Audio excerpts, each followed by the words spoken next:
And thank you, everybody. It's awesome to be here again with you. I'm Richard Gage, AIA, member of the American Institute of Architects and founder of Architects and Engineers for 9/11 Truth. We are in day 3 of our online conference, Justice Rising 9/11 in 2020. If you missed it, the last couple of days have been absolutely extraordinarily, and I want you to know all about it. We have talked to Matt Campbell of the UK, who lost his brother Jeff. He's a family member. Jeff died, he was murdered in the North Tower on 9/11. Now, Jeff deserves justice. All the 9/11 family members do. And so Matt has been involved in a courageous effort to get a new inquest in the UK with his brother's death. So we have dedicated this conference to raising the necessary funds to support his family in taking the evidence that has been gathered by AE 9/11 Truth and many others. We are packaging it as we speak, and it's going to one of the top barristers in the country, Nick Stanage of Doughty Street Chambers. You can learn all about this case at our website, ae911truth.org. There's a 3-page summary just on the case details right there. Now, more importantly, we're asking you to help complete the fundraising drive. We have just $12,000 to go in this $100,000 campaign. All of this money is going to the Campbell family for their legal expenses.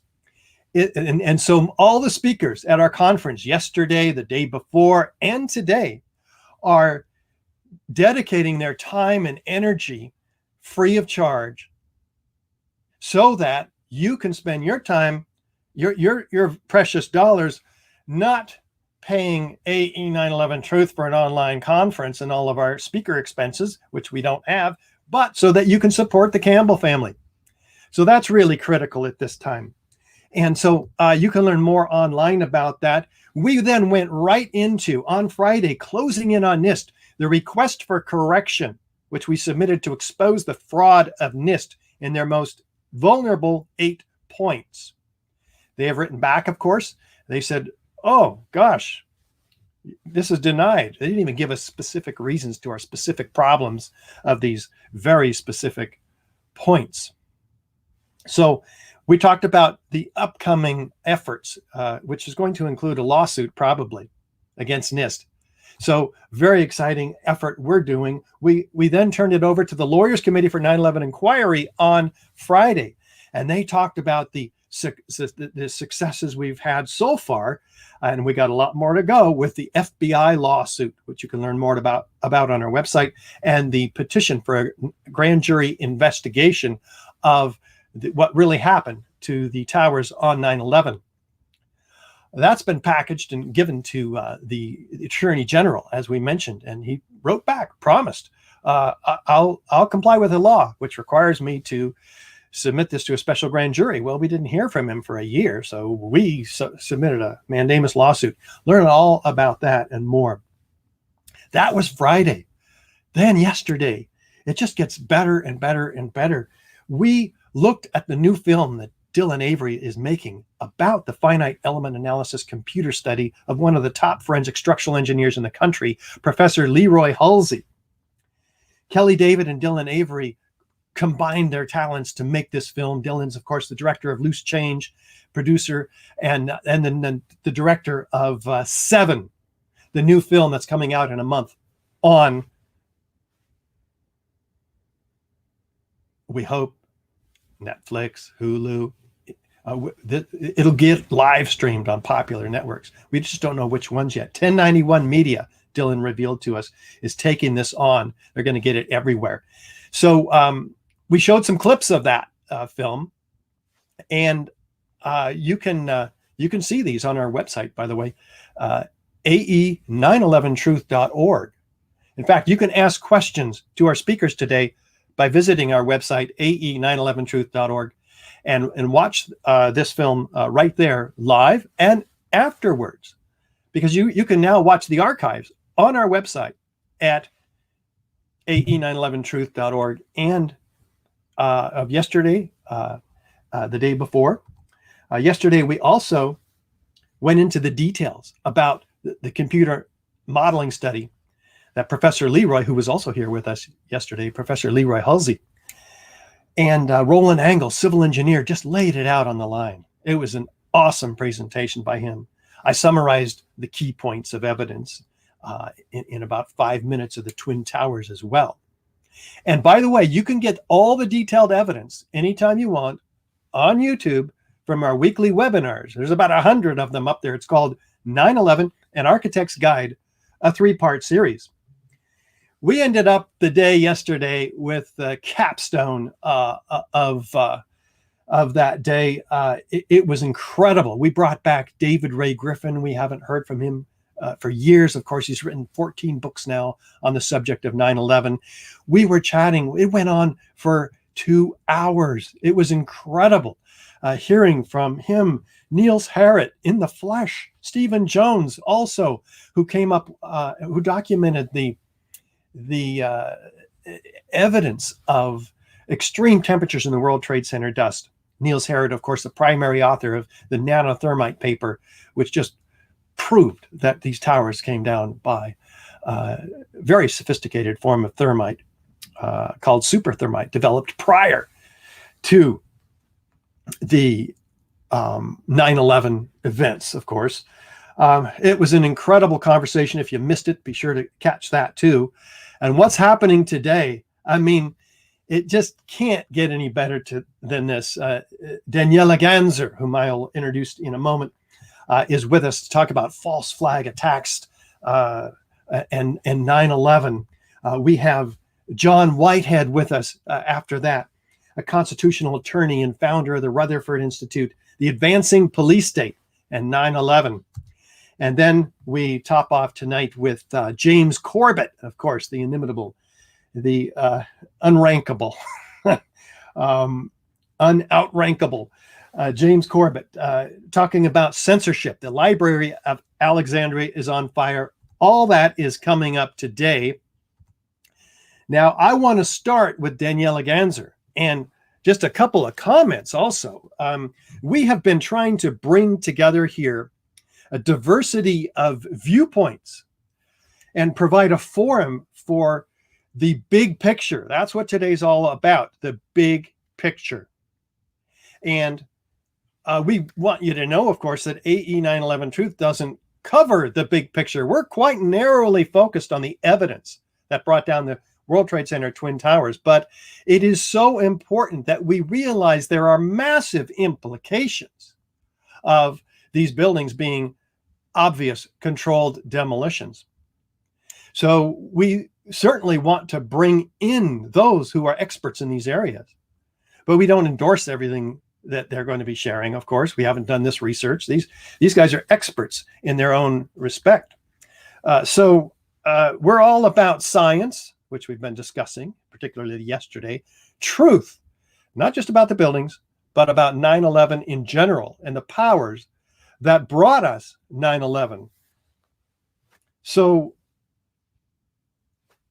I want you to be very aware that these folks are going to go places that we can't, don't necessarily endorse, but we wholeheartedly support in general. So many that are doing the necessary work beyond the technical, scientific credibility that our expertise ends with the destruction of these buildings. So with us today, I'm just so excited, here we go. He's down here. We're going to find him. Daniele Ganser, PhD, a Swiss historian who heads the Swiss Institute for Peace and Energy Research. He's widely known for his research into post-World War II stay-behind armies in Europe. In his 2005 book, NATO's Secret Armies, Operation Gladio and Terrorism in Western Europe, Ganser marshals the evidence that these secret forces worked closely with NATO and the CIA, and that Italian Gladio units carried out false flag terror attacks against the Italian civilians, with the blame being pinned on the political left. His studies also focused on the global struggle for oil and on the covert warfare, resources wars, and economic policy. His new book on U.S. imperialism was published in April of 2020 and sold more than 40,000 copies in just 3 months. The book's available in German. He's still looking for a U.S. publisher to publish it in English. So if you have any ideas about that, we want to talk to him. Now, speaking of him, hello, Daniel. Hello, Richard. Awesome. So awesome to see you again. We spoke in Switzerland together and throughout Europe. It was incredible at the time. I'll never forget. We raised a lot of awareness. And what was your experience of that? I just I'm very grateful that you guys in the US carry out this research. It's really important, not only for the US, for Europe as well, and the entire world. I'm now based in Switzerland, and I'm very happy that I can participate in this conference. Thank you very much. Yeah, thank you for coming. It's just amazing to have you here. Hey, Daniel, I'm going to turn it over to you, my friend. And we're going to see the important information that you have to share with us. Here goes. Whoops, that's me. Let's go to Daniela. Here we go. Take it away, my friend. Thanks very much, Richard. I prepared a few slides, obviously, starting with the picture we all know very well, terrorist attacks of 9/11, 19 years ago. I'm not going to go into the details because I'm not an architect, but I want to say that we know as historians that you can create fear. And if you look at these people here, this is a picture taken in New York on the day of the attacks, then you know that it is always something which has an effect on the population. And I have, in my research, always been interested in this topic, politics of fear. How can you move people around if you increase the fear? And this has been done many times. It's not an accident. It is something that has happened many times. And the thing that I'm interested in as a historian is how can you then use this fear to actually start a war? And the evidence is very clear that you can use that. You create fear in a population. You blame the fear on or the terror on somebody else, and then you can actually wage a war against that country. Otherwise, the population wouldn't be ready to attack that other country. I'm very happy, as I said already, that architects and engineers carry out this important research on the terrorist attacks of 9/11, especially on World Trade Center 7. I discussed this here in Switzerland with experts of architecture, design, and they clearly said to me the building has been brought down through controlled demolition, World Trade Center 7, and I'm convinced that this is actually the case. That's what happened. But I want to leave the United States and go with you to Afghanistan, because Afghanistan was the country which was attacked within a few weeks after 9/11. It was actually on 7 October 2001 that the United States forces attacked Afghanistan. The claim was Osama bin Laden was responsible for 9/11 and he was in Afghanistan, and therefore the war was justified. That's what the Bush administration said. But if we go into the details and if we look especially at the pictures, this is a family from Afghanistan. Then we realize that people in Afghanistan are basically very, very poor. And it is quite insane that these people are being killed and bombed and killed for something which they clearly haven't done. I mean, if you look at that boy and his father, they clearly didn't blow up World Trade Center 7. They didn't have the means. They were not there. So this war against Afghanistan is still going on, and now already 19 years is one of the longest wars the United States has been fighting. And also Germany, which is next to Switzerland. I'm based here in Switzerland, and German soldiers are also fighting in Afghanistan. And many of the German soldiers come to my talks and they listen because they want to know, why are we in Afghanistan? And really, it is politics of fear. Okay, it's a shock that happened on 9/11, and then the war against Afghanistan was actually pinned to it. Started on 7 October 2001, less than 3 weeks after 9/11. But it was not limited to Afghanistan. The so-called war on terrorism then soon spread to Iraq, here marked in green on the map, and U.S. forces then deployed to Iraq. And obviously, you can ask yourself, why did the United States attack Iraq? Because it's, according to the United Nations Charter, it's illegal to attack another country. If Afghanistan had invaded United States, or if Iraq had invaded United States in 2003, it would have been illegal. And the same is true for U.S. invasion of Iraq in 2003. The UN Charter says very clearly, all nations, that's a quote, all nations shall refrain from the use of force in their international affairs.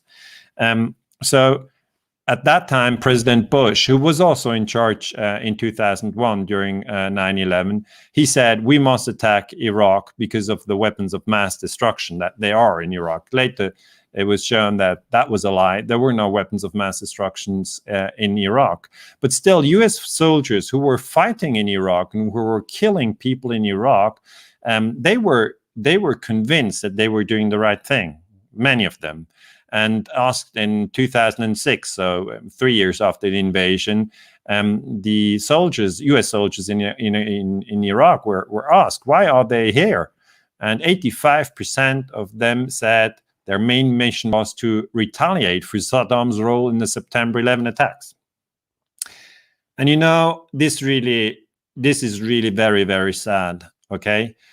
Because Saddam Hussein, so he was the president of Iraq, clearly a brutal dictator, no doubt about that. But Saddam Hussein had nothing, absolutely nothing to do with 9/11. But the corporate media just always linked 9/11 and Saddam Hussein, always again and again and again.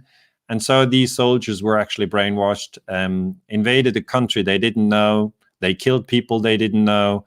And they actually, as you can see on the slide, painted the Twin Towers and the Pentagon on their helmets.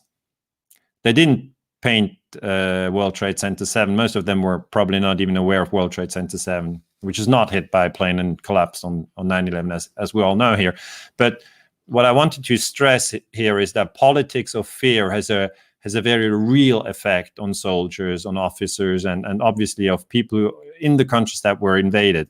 And we know that this is just very, very sad. It is obviously not the first war that was based on lies, the Iraq War. Many other wars were also based on lies. I just want to give you one example. Here is the Vietnam War. Vietnam, a country in Southeast Asia, here pictured in green.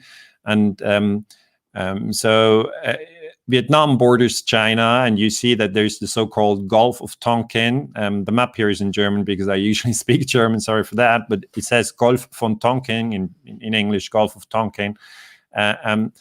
The story in 1964 was that in that Gulf of Tonkin, a U.S. ship, USS Maddox, was attacked by Vietnam, and therefore that Vietnam started that war. Then U.S. soldiers, most of whom had never left the United States before, had never been to Vietnam, were sent to Vietnam, and were told you have to fight there. These are evil people. These are all communists. You have to kill them. And we had massacres like the My Lai massacre. We had 58,000 U.S. soldiers killed, and we had around 3 million Vietnamese killed. And the very sad thing that, as a historian, I have to point out is that also the Vietnam War was based on lies.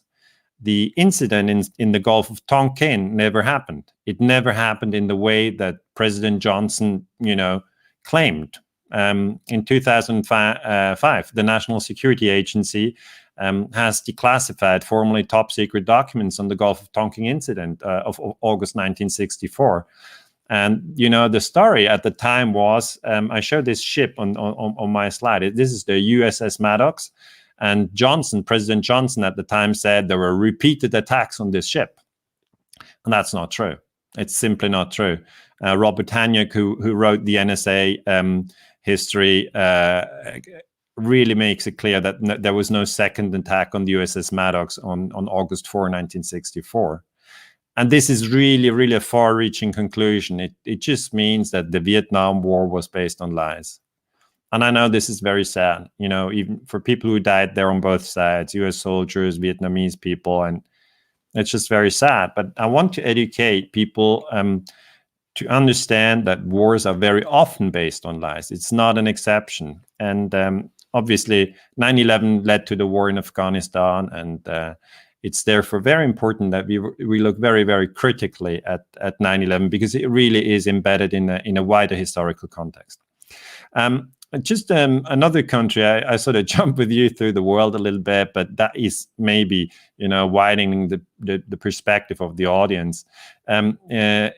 Many people know that to the south of the United States, you have Cuba, a very small island. Well, small, compared to the United States. It's a big island if you compare it to Switzerland. Always depends on how large the country is that you live in. But Cuba was invaded by the United States in 1961. The idea was to overthrow Fidel Castro, here in the picture shown with Che Guevara, because they really didn't want him there in the government in Havana, which is the capital of Cuba. Now, what they did is they used bombers and flew over Cuba and bombed the country. These were the bombers. These are old bombers, not used anymore today. This is the B-26 bomber of the U.S. Air Force. And as you can see, painted on the Air Force, there's the sign of the U.S. Air Force, okay? The white star, and this is obviously the normal painting if you use this plane for an American operation. But this operation was carried out by the CIA, by the Central Intelligence Agency, and the CIA said, "Gee, we have to pretend that these planes are planes of the Cuban Air Force." So what they did was a so-called false flag operation. They just painted the planes differently. They used American planes, but they painted them in the colors of the Cubans. And Fidel Castro shot down one of these planes. This is an original picture. And if you look, so this is a picture of an American plane downed in Cuba in 61. And if you look at the tail of the plane, it says FAR. And if you look at at the flag, it's the Cuban flag. And this is just a trick, that's a trick that the military uses sometimes, and also the secret services. They just paint the wrong name. They paint the wrong name on the plane. Okay, I have this to illustrate it. FAR means Fuerzas Armadas Revolucionarias, which is Spanish, and it basically means Armed Forces of Cuba, and then the Cuban flag. So they just painted this on the plane, and actually the normal plane was like that. It was an American plane. They painted it like that, and just to make a story. The story then was that Cuban pilots had left the dictatorship of Fidel Castro. They were so disgusted with Fidel Castro that they left the country, and before leaving the country, they bombed their own country. So that was the story. I mean, it was just a lie. But I just want to give you these details that people who are maybe not very familiar with secret warfare, that they understand what the term false flag means. False flag is if you just put up a false flag, not the right flag, and try to confuse the enemy. It's being done many times in military history. Now, let me take you to Italy. Capital of Italy is Rome. Switzerland is just based to the north of Italy. So I know the country very well. I speak the language. I speak Italian. And as part of my PhD, I researched terrorist attacks in Italy.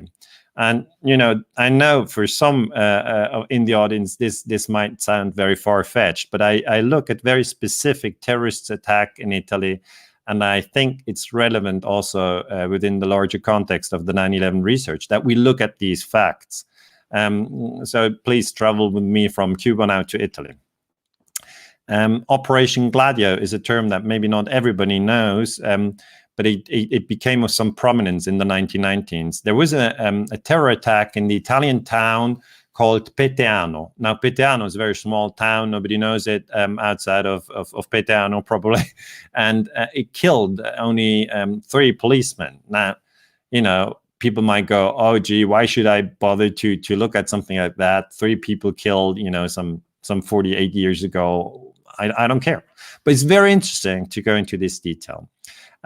This is the scene of the attack, and there's also the cover of my book. It's called NATO Secret Armies, Operation Gladio and Terrorism in Western Europe. There are more details for people who are interested in Operation Gladio. But the main point is that on that day, there was a little car. It's the Fiat 500, Fiat 500. It's really a very small car. Because, Italian cities are small and you need a small car to drive through them. And they had a little car standing there. And then there was an anonymous phone call to police, which said, hey, there's an abandoned car here. We don't know what it is. Can you please go and check it out? So the police said, okay, yes, thanks. And they went there and they opened the car, and then the car exploded and 3 policemen died. And then after this terrorist attack on the Italian police, there was another call which said, we are the Red Brigades, which was a left-wing terrorist organization in Italy. And they said, we did it. So in Italy at the time, it's a long time ago in the 70s, everybody was going crazy. People said, the communists, the left, they're dangerous. If you fast forward in your brain, after 9/11, everybody was going, the Muslims, Al-Qaeda, they're dangerous. And if you fast forward to today, it's really Corona, the virus, it's dangerous. So really the fear can change from communism to Muslims to virus. It doesn't matter. But it was all over the media. And only many, many years later, we found out who had carried out this terrorist attack. It was Vincenzo Vinciguerra. And the funny thing is, he's not from the left, he's from the right. Okay, he's from a group which is called Ordine Nuovo. And he says, I have killed the 3 policemen in Peteano. I was fighting against the state, so the Italian state. But the state manipulates us. He destabilizes the public order, so he creates chaos and fear, because he wants to stabilize the political order. This means that, the political parties which are in power at the time were the Democrazia Cristiana, that those parties stay in power and that no communists come into power. The Secret Services knew after the attack of Peteano that I was responsible. So the Italian military Secret Service, they knew that he was responsible, but they didn't arrest him. They knew it in October 72. That's a few months after the attack. But they wanted that the terror originated from the left only, not from the right. I was a man who had to be protected. So this is Vincenzo Vinciguerra. It's very interesting to listen to him. And that's a testimony from 1990. So at the time, people in Italy were all excited and say, what's happening? What's going on in our country? We don't know what's going on. Secret forces, deep state, what have you.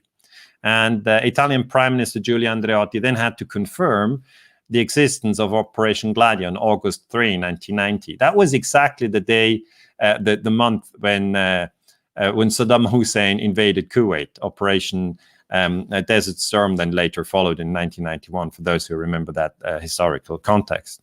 And the Italian Senate made an investigation in false flag strategy of tension terrorism, and they come to the conclusion those massacres, those bombs, because there were many different massacres, those military actions had been organized or promoted or supported by men inside Italian state institutions, and as has been discovered more recently, by men linked to the structures of United States intelligence.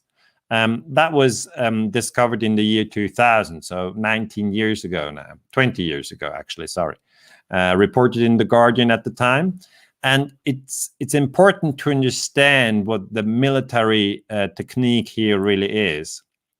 If I talk to friends about, terrorism, they go, oh, terrorism is something, it's just terrible. It's just crazy people who do this and the state tries to fight against it. That's, the normal perspective that people have.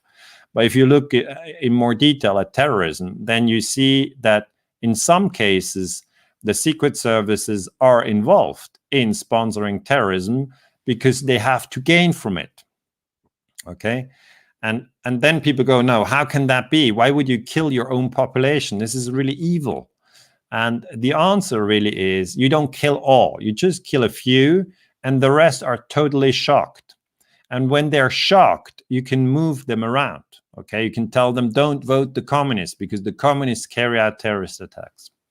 So this is an Italian Senate investigation, and they were also shocked because it took so many years to find out the truth. It took, Peteano attack was in 1972. The report came out in 2000. So make the math, it usually takes 28 years. It's really hard to find out false flag terrorist attacks. We call it strategy of tension, create tension. And then also NATO had to react because the NATO coordinated Operation Gladio. First, NATO spokesman Jean Marcotta said on Monday, November 5, 1990, so that's 30 years ago, at SHAPE. SHAPE is Supreme Headquarters Allied Power Europe's in Belgium. He said NATO had never been involved in secret warfare. And then the next day, another NATO spokesman had to explain that NATO's statement of the previous day had been false. Okay, so they, had to move forth and back, and they were really embarrassed because Operation Gladio was top secret. It was never meant to be discussed publicly. Then NATO ambassadors on 7 November 1990 were informed behind closed doors, because you have to know every country sends a NATO ambassador to NATO headquarters. So, the Germans would send somebody, the Italians, the French, the Canadians, the US, of course, the British, the Norwegian, etc. The Swiss are not part of NATO, so we don't have a NATO ambassador. But these ambassadors, they didn't know about Operation Gladio. They were going like, Jesus, what's going on? We don't even know about that. And then SACEUR, U.S. General John Galvin had to comment, and he said, okay, Operation Gladio, yes, this exists, but we don't know what exactly he said, because it was behind closed door. He was the Supreme Allied Commander Europe. That's the highest ranking general within NATO, always a U.S. general. And then we had Italian generals coming forward. At the top, you see U.S. President Nixon. At the lower end, you say Italian General Giandelio Maletti. He was the former head of the Italian counterintelligence. So counterintelligence is that part of the country which is actually responsible to protect the country from other secret services coming into your country. Okay? And so Giandelio Maletti said, very interesting quote, he said, I quote, "The CIA, US Secret Service, following the directives of its government, wanted to create an Italian nationalism capable of halting what it saw as a slide to the left, and for this purpose, it may have made use of right-wing terrorism." So he's very cautious, saying that might have happened. He doesn't say that definitely happened, but, he was just being cautious. It's important to explain that to people who are not so much into politics.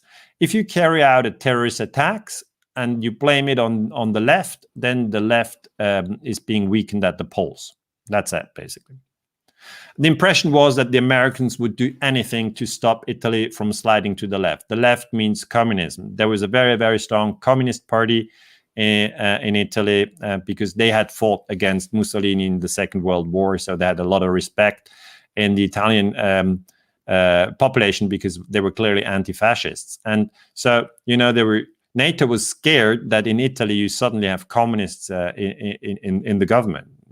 Italy is a NATO state. So they didn't want to have communists in the government.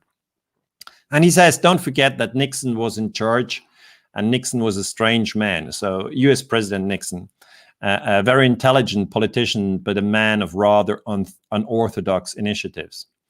So he says, he doesn't really say it, but he says, he hints at the fact that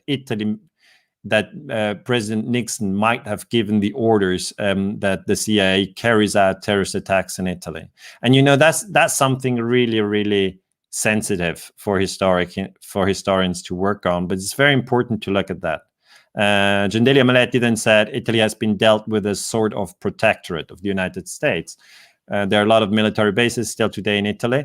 And the United States, they don't want that in Italy you have a strong communist power. Now, with the Cold War over, it's no issue anymore. But these terrorist attacks all happened during the Cold War. I then went into Italian documents. That's an Italian document from 1959. It says Stato Maggiore della Difesa, which means Defense Ministry of Italy. Le forze speciali del SIFAR e l'operazione Gladio, which basically means the special forces of the Italian Military Secret Service SIFAR and Operation Gladio. And according to this document, Operation Gladio had a twofold strategic purpose. First, to operate as a so-called stay-behind group in the case of a Soviet invasion, and to carry out guerrilla war in occupied territories. That means they were planning for a resistance network. So if the Soviet Union had invaded Western Europe, they would be already with guerrilla structures in all countries of Western Europe: Spain, Turkey, Switzerland, Sweden, Denmark, Holland, Germany, everywhere. We had stay-behind armies in all countries of Western Europe. That was Operation Gladio. And they had arms, explosives, and guns, and even gold, many different things to be ready for an invasion. The invasion never came.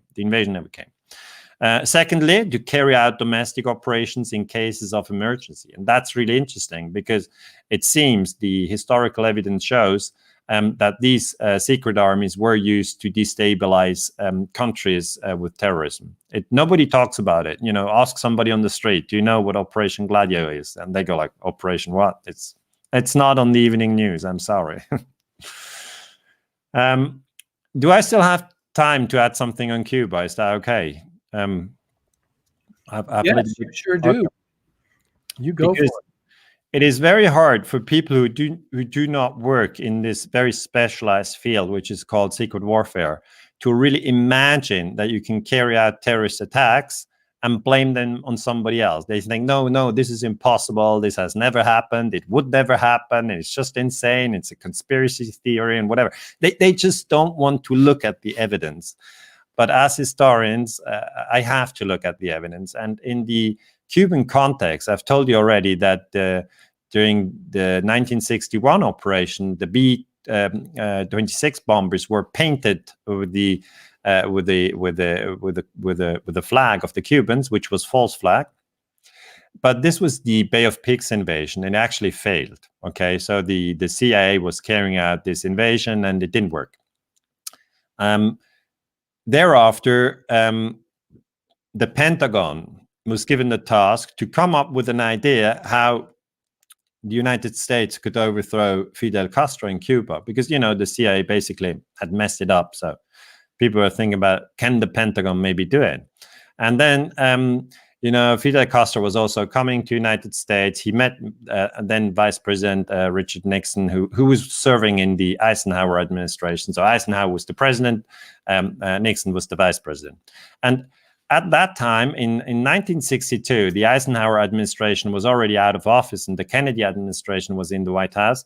The Joint Chiefs of Staff, which are the highest-ranking military officers in the Pentagon, created a plan which they called Justification for U.S. Military Intervention in Cuba. And what they really suggested is incredible. This is called Operation Northwoods. And they said, and that's a quote again, "We could blow up a U.S. ship in Guantanamo Bay and blame Cuba." So just to get this clear, in Cuba, the United States has a military naval base. It's called Guantanamo. Everybody knows it, I guess. The Cubans know it for sure. And on that base, there are American ships. And now the Pentagon said, why don't we blow up our own ship and say Fidel did it? That would really make him look stupid, or, people would get very furious. And this is, again, what we call false flag. Okay, this is false flag. And this is an original document of the Pentagon. Another idea was we could develop a communist Cuban terror campaign in the Miami area, that's in Florida, and other Florida cities, or even in Washington. So actually the Pentagon said, yeah, why not have some terrorism in the United States? Because that would really scare people. That would really frighten them. And that's what I call politics of fear. You can always create fear in a population if you want to. It's called strategy of tension. It has been done before. And you can always then blame that fear on somebody else, like Al-Qaeda in Afghanistan, or like on Cuban communists. So in the Cold War, really, it was communism. Then after 9/11, it was the Muslims. And today, the fear really is it's all around viruses. But that's another story. I'm not going to go into that. And I was teaching history at Basel University in Switzerland. I'm not teaching there anymore now.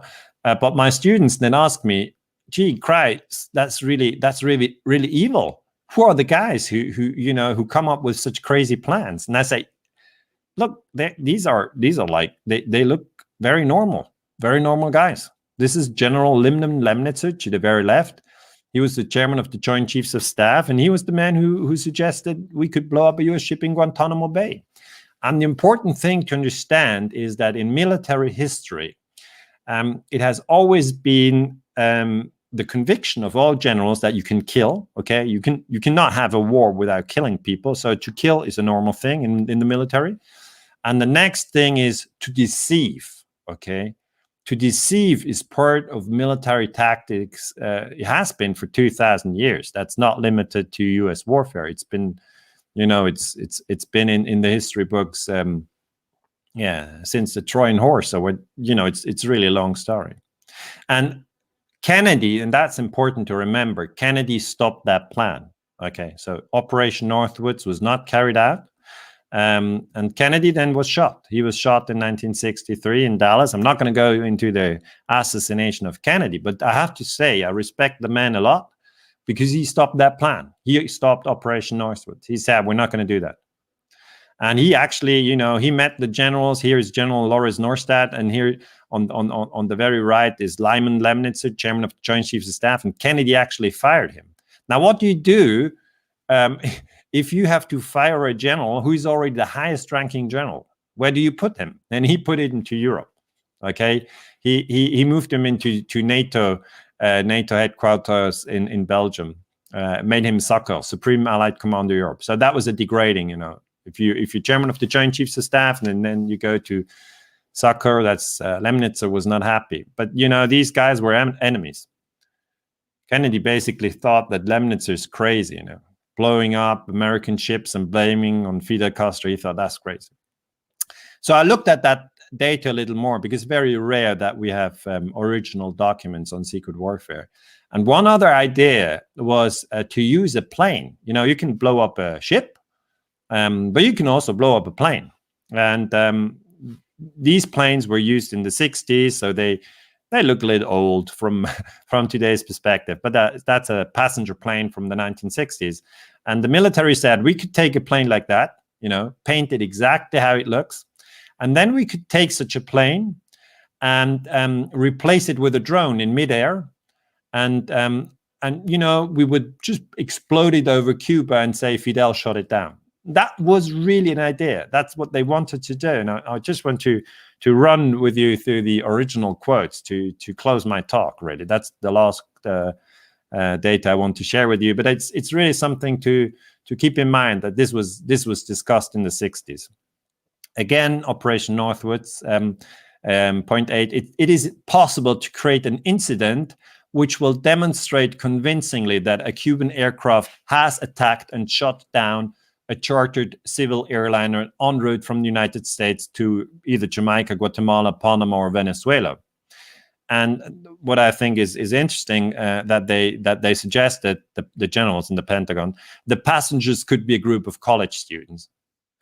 Now think about the outrage, okay, in the United States if Fidel Castro shoots down a civilian aircraft with college students who are on their way to Venezuela to help the poor people there. I mean, total outrage. That'd be politics of fear in a really, really strong way.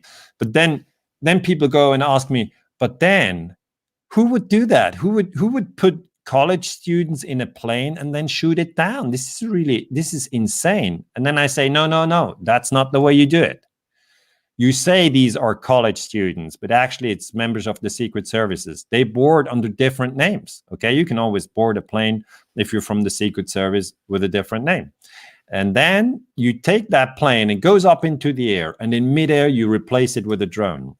And that's exactly what the generals suggested. They said an aircraft at Eglin Air Force Base, that's a military Air Force base, would be painted and numbered as an exact duplicate for a civil registered aircraft belonging to a CIA proprietary organization in the Miami area. So the CIA just copies the airplane.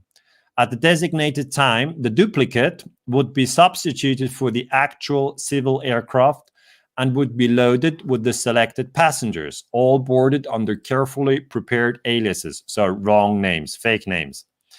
And then the actual registered aircraft would be converted to a drone. So the real aircraft will become a drone, okay? And then takeoff times, now you have two planes. One is real, one is fake. The fake is the drone. The takeoff times of the drone aircraft and the actual aircraft will be scheduled to allow a rendezvous south of Florida. And that's now a rendezvous in midair. So if you are shopping in New York, you're never going to realize that there's a rendezvous of two planes, you know. Even if you're on Miami Beach, you can't see that, okay? This is in the air and you have no chance to see that.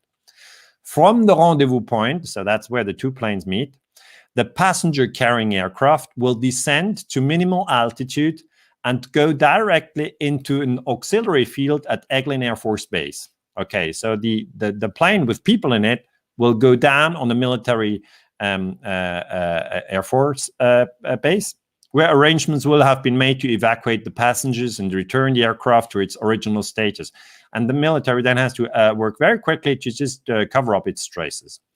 And then you have the drone aircraft still in the air. Meanwhile, will continue to fly the filed flight path. So people will not realize this because the exchange of the planes in midair will happen very quickly.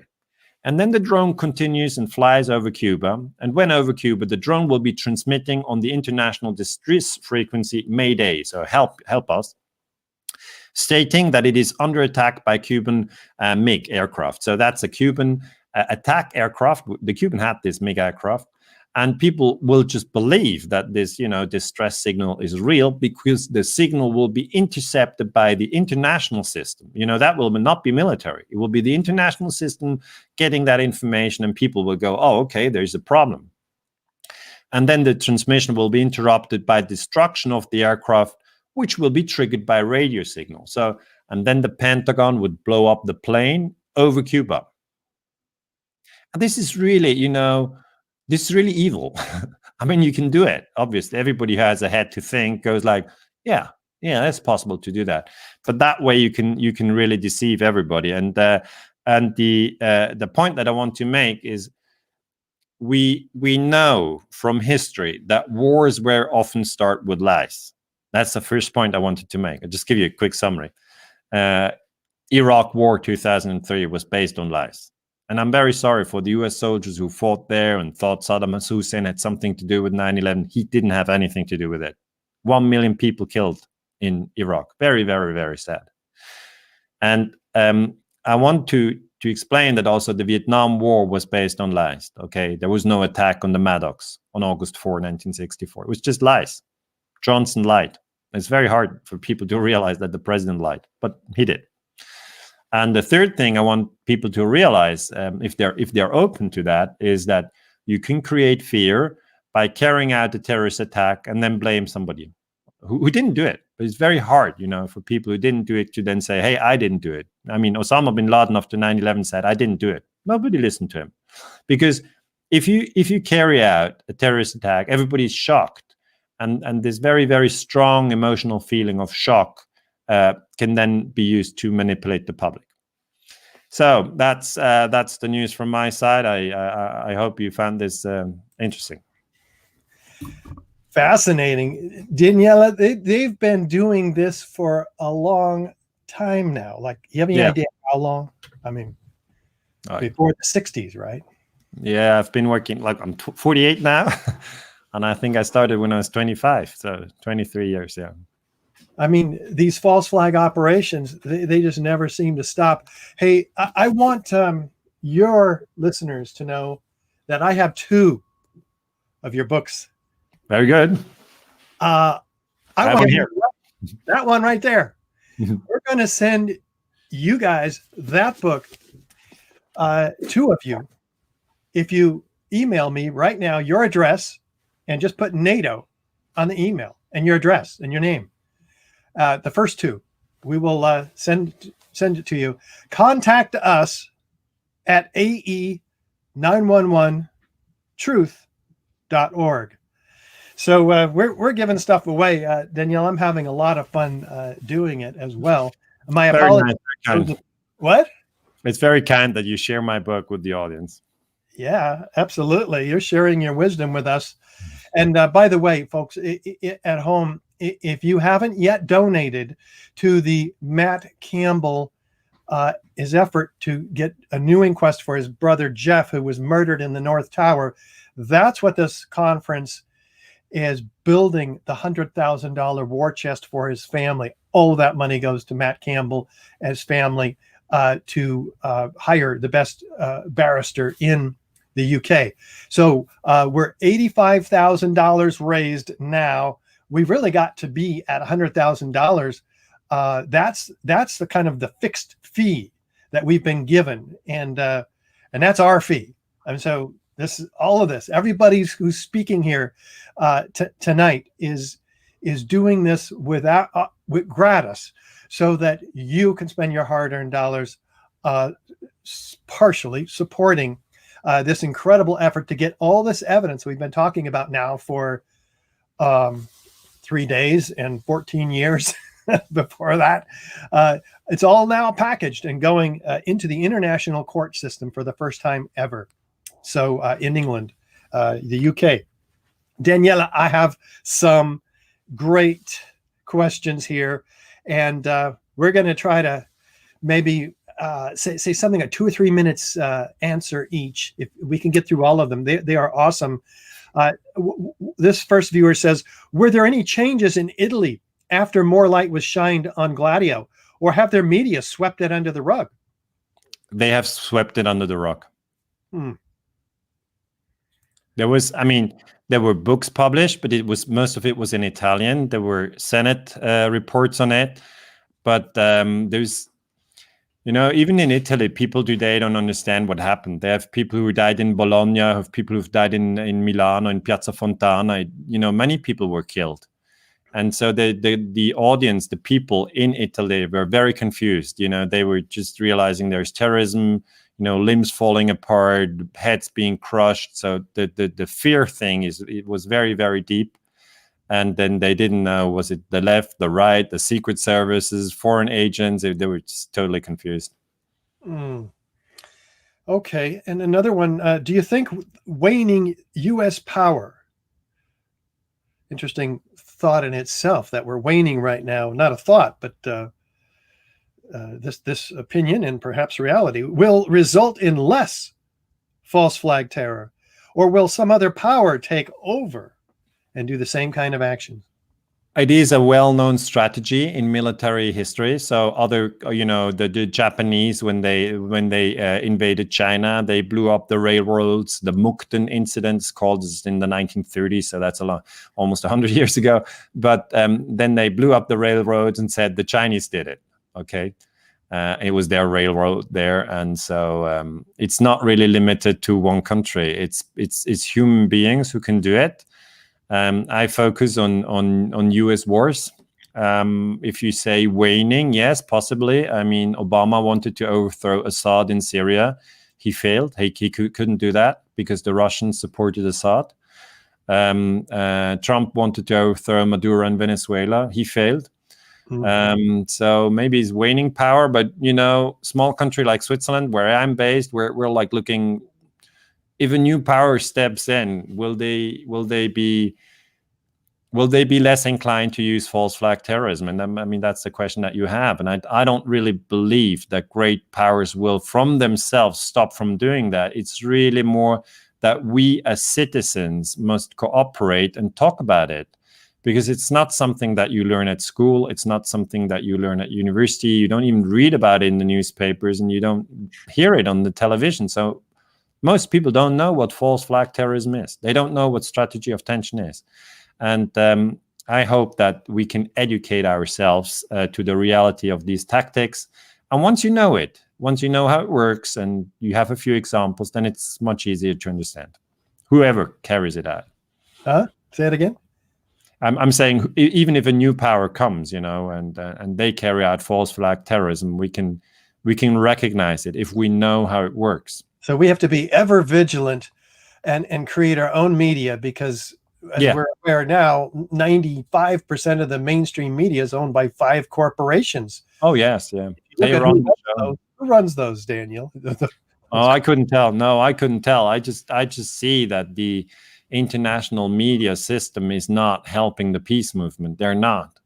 I mean, people don't want wars. They don't want lies, but we get fed so many lies. It's incredible. It's incredible. And if you don't realize that, then it's time to wake up and say, why? Why? We don't want these wars. And even if you're a soldier and you come back from Iraq and you served there and you realize that you were sent there based on lies, or Afghanistan, or many years ago, if you fought in the Vietnam War, and then you understand that the Gulf of Tonkin was a lie. Wow. That is really, really brutal on all of those soldiers, because I met a few soldiers and they usually think that they're doing something good, defend democracy or fight for human rights. And when they find out that they were lied to, it's very sad. And it's sad for the people who are killed in these countries.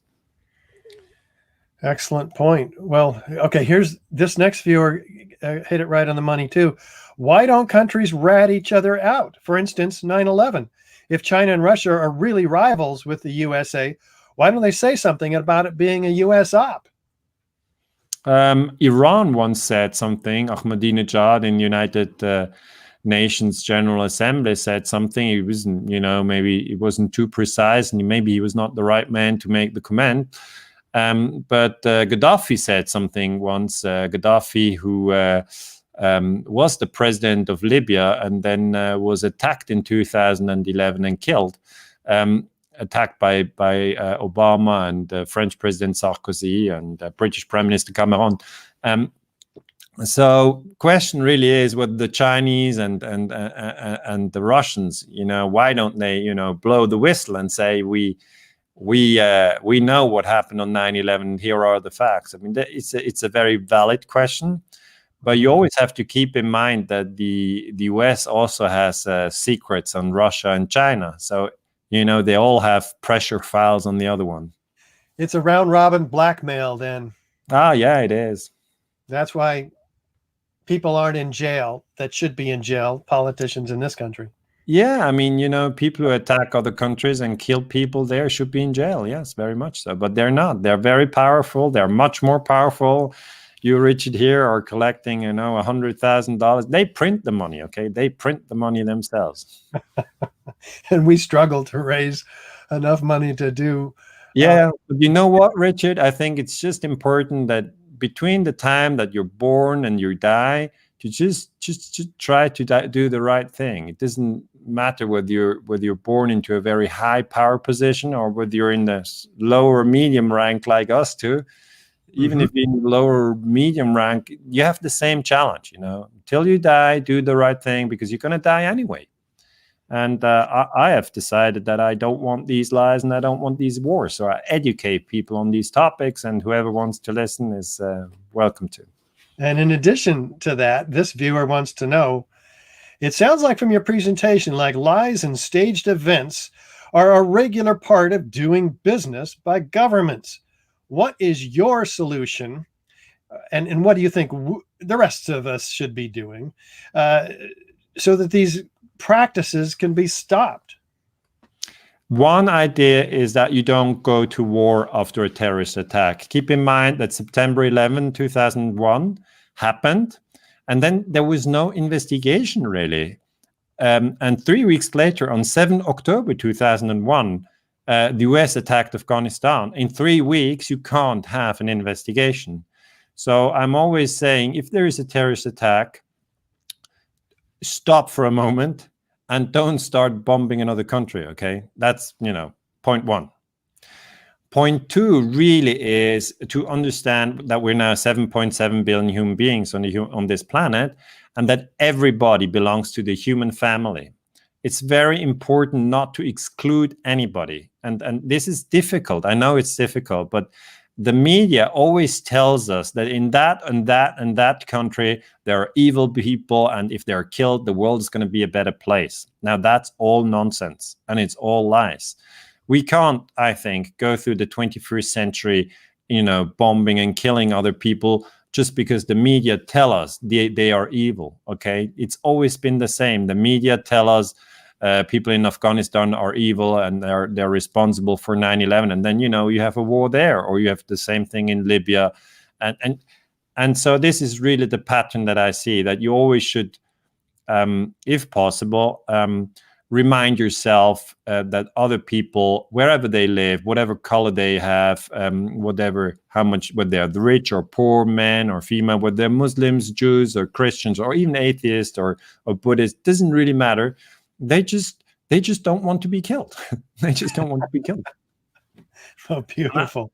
And this is something I stress. I stress that a lot. I'll take you back down the rabbit hole. I love that, though. We're gonna come back to that. What kind of past deep state operations in Russia, like you're talking about, were exposed after the fall of the USSR? Interesting question. Good question. Actually, I can't give you any specific details on that one. I mean, what was interesting is that the Soviet invasion in Afghanistan in '79, that was one of the important operations in Soviet history. But that was not after the fall of the USSR. But that, it's interesting to see that Brzezinski said in a later quote that the CIA had armed the Mujahideen already in summer '79. And he then told to President Carter, this will trigger a Soviet invasion. And then in December '79, that invasion came. And so the Soviets have used similar techniques, I guess. But I couldn't give you an example for the time period after 1991 when the Soviet Union collapsed. There's debate about the Chechen War, how it started with buildings in Moscow collapsing. There's a debate on that one, but I'm not a specialist on that. I'm sorry. Yeah. Okay.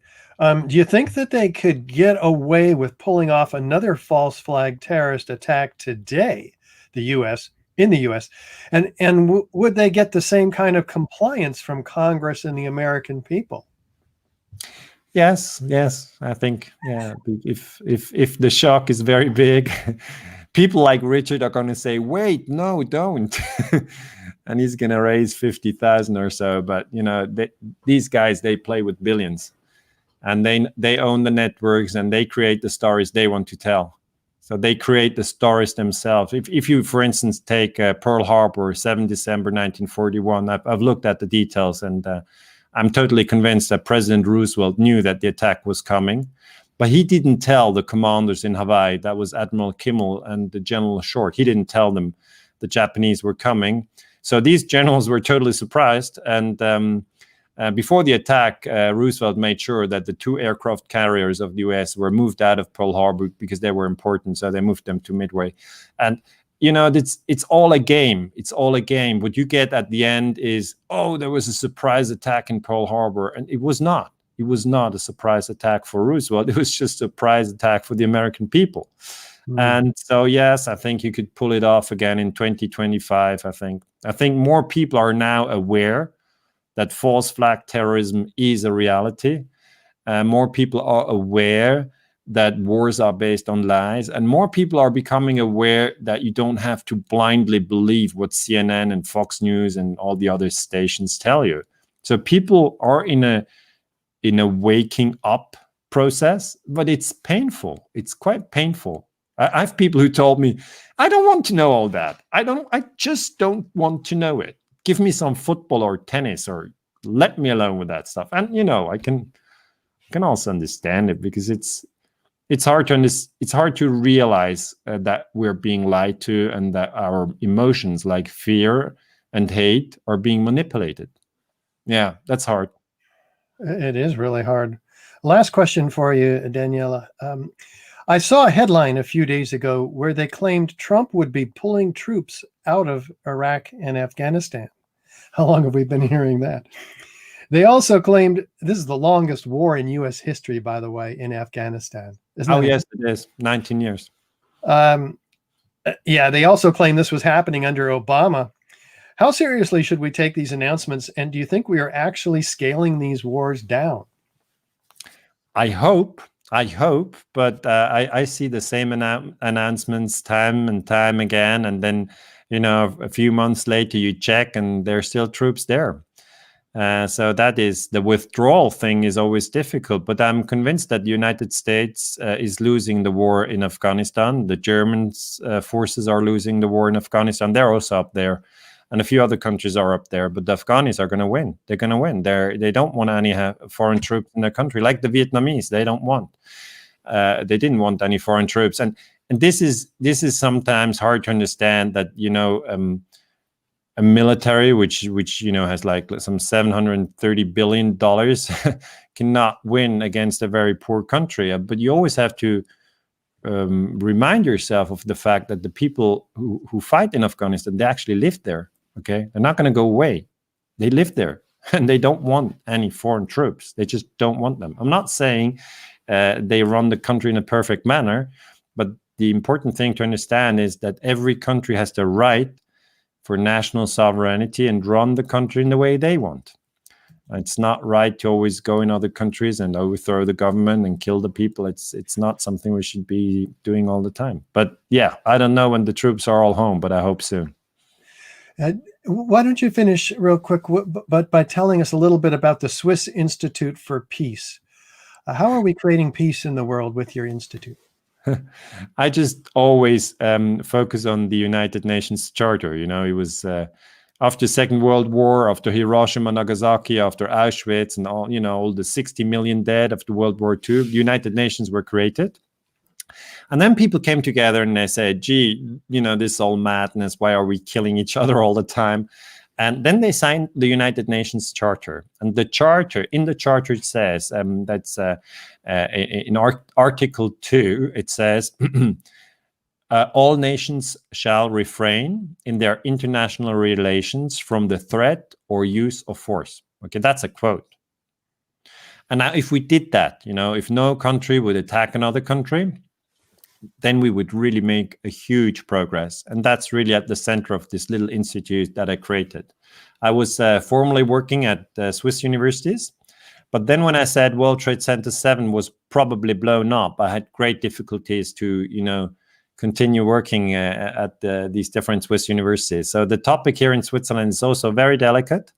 And then I said, well, and then I just create a little institute outside of university, because the freedom of research and the freedom of speech are very, very important. And I know that many people in the United States are also very much committed to freedom of research and freedom of speech. And I really thank architects and engineers for 9/11 Truth for keeping up the work for such a long time. I mean, you guys are doing a tremendous, important job. Thanks a lot. Oh, thank you. It's incredible to be working with you two in tandem around the world as we've been able to do.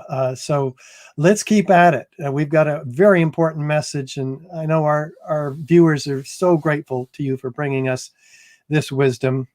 And my hat's off to you, my friend, and we'll catch up again really soon. I just know it. Thank you, Richard. All the best, and thanks for doing this conference. Very good work. Thank you. All right, there goes Daniele Ganser. We have yet another incredible speaker coming up. I am in awe of the talent, the wisdom, the passion, the dedication that our speakers tonight have toward waking the rest of us up. We're going to be talking about 9/11 and the advancing police state. John Whitehead is our next speaker. He's an attorney and author who's written widely about constitutional law, human rights, and popular culture. His most recent books include the best-selling Battlefield America, The War on the American People, and the award-winning A Government of Wolves, the Emerging American Police State. He's filed numerous amicus briefs before the U.S. Supreme Court and has been co-counsel in several landmark Supreme Court cases. In 1982, John established the Rutherford Institute, a nonprofit civil liberties and human rights organization located in Charlottesville, Virginia. Ladies and gentlemen, please welcome John Whitehead.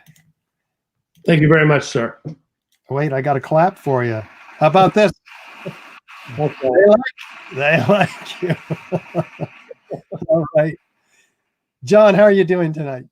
Really busy with all the stuff that's going on around the country, you know, because we file a lot of lawsuits and help a lot of people legally. I raise money, by the way. We're a nonprofit as well, and we get lawyers and bring them in. They donate their time. We pay the legal expenses. But, you know, and I'm going to talk about some of those cases we had with the police state that has really emerged since 9/11. But, yeah, we do a lot of writing at our website at rutherford.org.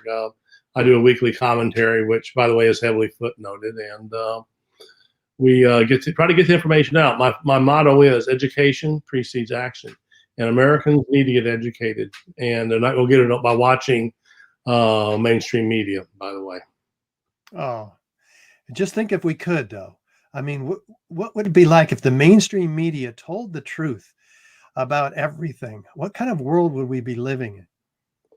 I think you'd be living in one without entertainment, because mainstream media is entertainment. And now I think most people, I've been screaming about this for years. I feel like a lone wolf on a ledge going, wake up, open your eyes, open your eyes. Your mind is useless if your eyes are blind. And trying to getting people to see this. And, you know, Daniele, I mean, a lot of things that your former speaker just talked about, I've talked about as well, but just seeing the so-called deep state. I've studied the history of this country, and the deep state and a lot of things that were your former guest talking about goes back into the 40s. I've seen it through the FBI, and we can talk about some of that. We need to talk about the development of the so-called police state in this country, but actually it emerged very strongly in the 1950s, if you remember the McCarthy era. So, all right, well, I'm going to let you have the floor, and we consumed already part of your time, so go on ahead until the top of the hour. The floor is yours, my friend. Thank you for coming to speak to us. Thank you, sir.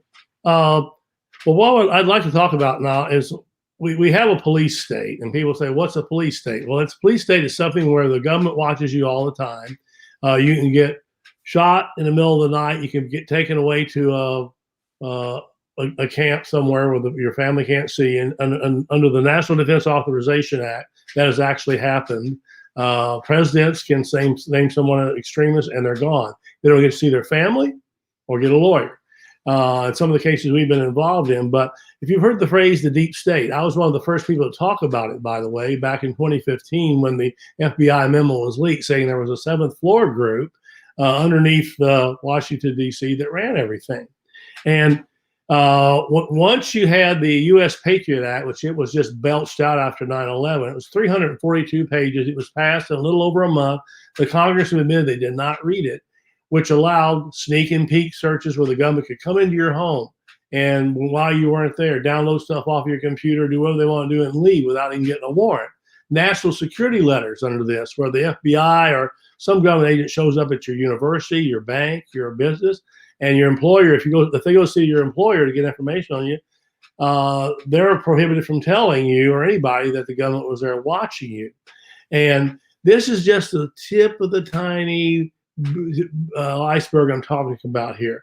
This is just a few of the things that we've seen develop. But what happened with 9/11 and the U.S. Patriot Act, and again, I'm a constitutional lawyer. Looking at it, I was shocked when I first saw this thing was passed, and no one except a few senators even said anything about it, is it turned the FBI, and when the Department of Homeland Security was erected right after that too, by the way. And by the way, I had a former NSA agent who read my books and came to visit me, and he said, John, we're using the Soviet model.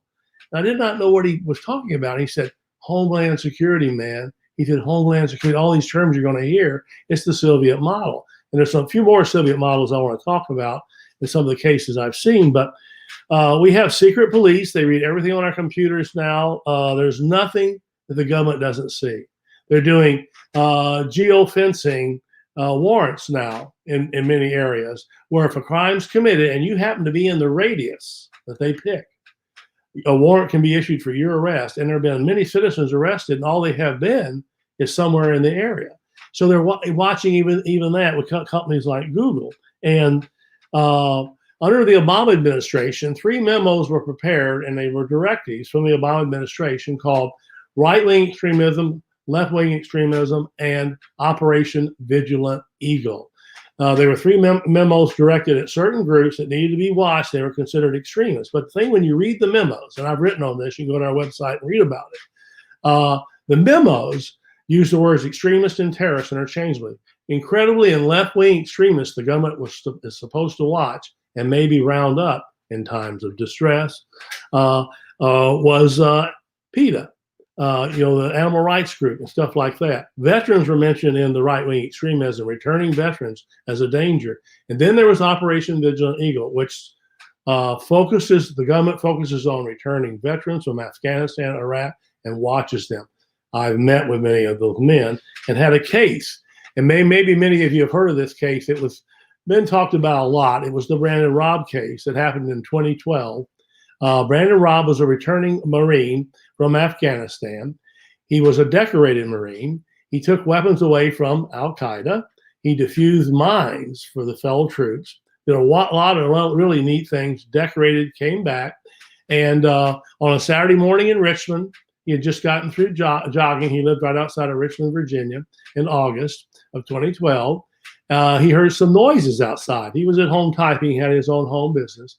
And all of a sudden, he heard the noises outside and running, stamping boots and stuff. He looked outside. There were people in black outfits, the outfits the FBI, Department of Homeland Security agents wear, a lot of them, with little ties, a SWAT team running up to his home. He goes up to his door, and this man did not own a weapon, by the way, and they knew that. They had trouble getting a warrant to get in his house. He walked to the door. He said, the most dangerous thing I had, John, was my paring knife, which I cut my fruit up with. He opens the door, and the agents run up and said, we need to talk to you. And he said, well, what do you need to talk to me about? And they said, we're concerned about your Facebook post. He was attacking Obama, saying that Obama should be put in prison for his executive orders. He was playing a private Facebook game with his sister and his brother named, was it Mr. Illuminati, I think the game was called. It was one of those conspiracy things that, again, we all talk about now, those of us who have half a brain. And he was a 9/11 truther. They said, you just need to step outside and we'll talk a second. He stepped outside his door. Remember, it's a decorated Marine. He's like 6'4". They grabbed him. He didn't have a shirt on. He just got through jogging. They handcuffed him. He's going, what are you doing? They took him out, and thank God some people filmed it. They took him out, and that's how we found out after his mother called us as well. But they take him out, the police, and they slam his back against a fence, cutting it all the way down, by the way. This guy's done nothing wrong. They put him in the police car, take him to the police station. He asked for bandages because it hurt. They put one of those prison shirts on. He said it hurt so bad, it stuck in the cut. He had a 5-minute examination with a psychiatrist who ruled that he had mental issues. Among other things, he was a 9/11 truther. It was one of his big mental issues. He had another small court hearing with a 70-year-old judge. They brought in all the social workers and psychiatrists, and he was sentenced to a mental hospital, a veterans mental hospital, and was going to be there probably indefinitely. His mother called me crying on the phone. I didn't know much about the issue, and I looked it up, and it's called civil commitments. He was civilly committed in this mental institution. And about 2 hours and 2.5 hours from his home, there was one much closer, but they moved him so his mother and his sister and family couldn't see him. And he was locked there. We filed a lawsuit immediately in the county court, but he called me one Thursday and said, John, he was in the mental hospital. He says, the doctor here is going to force meds on me. What do I do? And it was a psychiatrist doing it. And the psychiatrist was listening on the phone. I said, you tell the psychiatrist, when this case is over, I'm going to sue him because you cannot force medications without a court order on people. They did not have a court order to do it. And we filed a lawsuit, and a judge ruled he shouldn't have been in there in the first place. But what I learned during all of this was, believe it or not, it kind of blew my mind at the time, because I knew about civil commitments, but there's 20,000 alone annually in Virginia that people are, where he was at, committed civilly like this. 1.5 million annually. I had reporters around the country calling me, freaking out, saying, John, it's worse than you think. And these were from LA, these are from the big newspapers and stuff. 1.5 million people annually put away in these institutions. This is America, 1.5 million people. And most organizations won't help these people legally. I did it because it sounded so incredibly crazy. And he's out now, and that's great, living a productive life. But we've had other cases where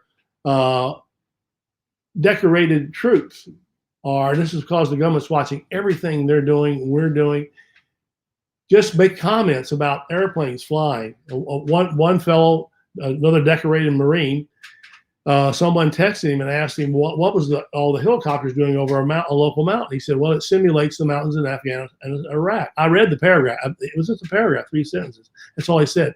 The next day, 2 NSA agents showed up at his door in their little black suits and pistols and threatened. They said if he ever did that again, they were going to deport him. They were going to take him out of the country.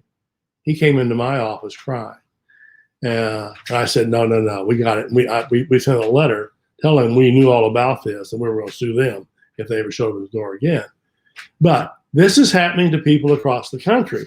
And this is the so-called deep state, the so-called government that we operate under.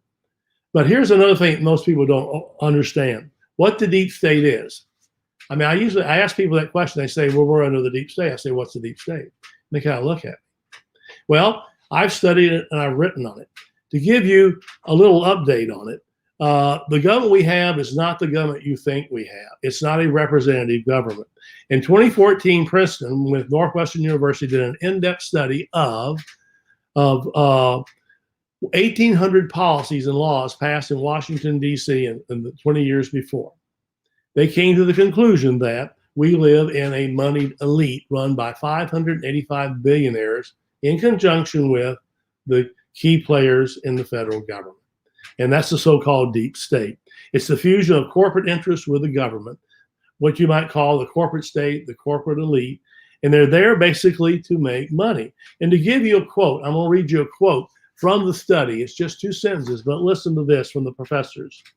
The central point that emerges from our research is that economic elites and organized groups representing business interests have substantial independent impacts on U.S. government policy, while mass-based interest groups and average citizens have little or no independent influence in the government.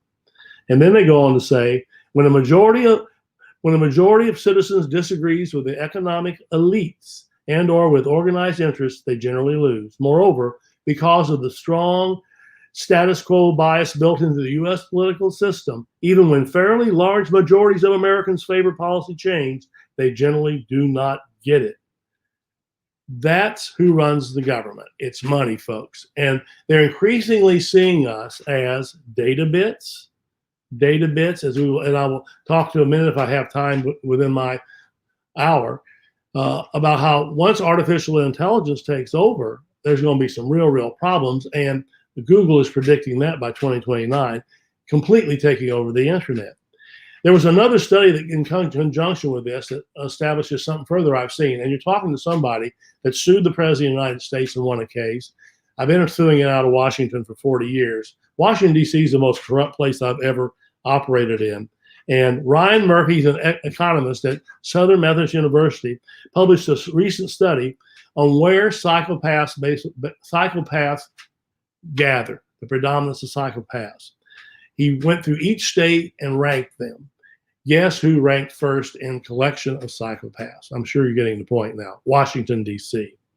He said that it measured more than any environment when he looked at the politics and how things were dealt with, which were psychopaths who have antisocial traits. They have no empathy for people. They don't care about people. They don't care about the welfare of others. They care about money. And that's basically it.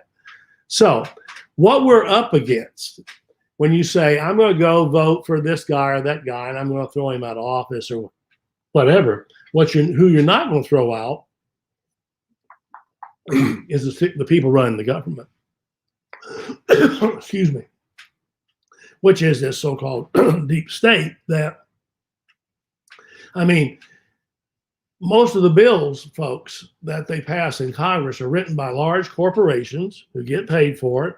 And recently, more than 2,100 laws that were passed into actual laws that became laws of our land were written by large corporate interests. And they spend the money like there is no money. They don't care. You realize our national debt now is $27 trillion and growing.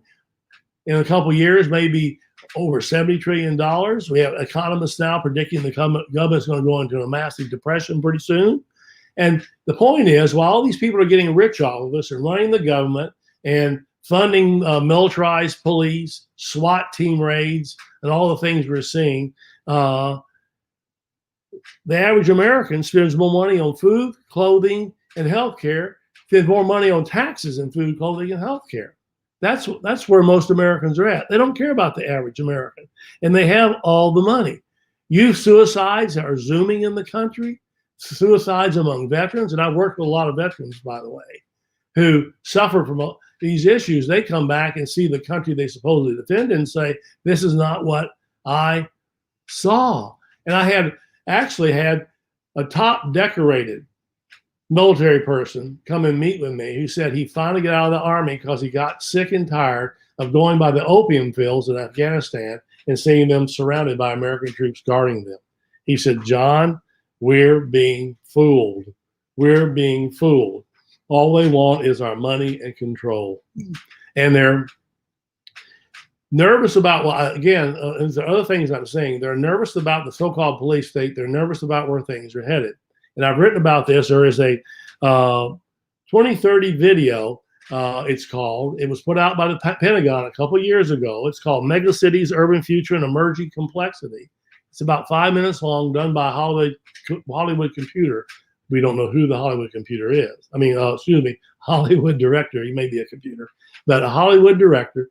And it basically prophesies by 2030, this country is going to go smashing down, and other cities in the world. New York is pictured on the video, and the military is now going to have to establish martial law. And most people don't know this. Right now, it's being done. ICE, the immigration Corps of the federal government, is building a simulated village for $1 million at Fort Benning, Georgia, where I trained, by the way. I'm a former infantry officer. We'll have cities like Chicago, Arizona, buildings and surroundings where they're going to train against American citizens in case of the emerging complexity, as they call it. So they're getting ready for something. They're seeing. And with the things that I'm seeing and I'm really concerned about is the 80,000 SWAT team raids we're seeing happening across the country every year. The military, people going through doors, the police. There were 3,000 annually SWAT team raids in America in the 1980s. Today, there are 80,000 annually and growing, where people are getting shot. Up to 500 dogs a day. They shoot whatever, and they go in the room, first of all. They shoot poodles, whatever. Kids have been getting shot. There was a little girl in Detroit. The police did a SWAT team raid. They went up her building into a window, busted in, shot the guns. One shot a little girl laying on the couch. She started bleeding. She fell over dead. She had a princess blanket on. She was 10 years old. Her father came out of the bedroom screaming. And what's this? What are you doing? And they slammed him face down in her blood. You know what? They were in the wrong place. 80,000 of these SWAT team raids, by the way, are for mere warrant service, where a policeman used to show up to your door and knock on your door.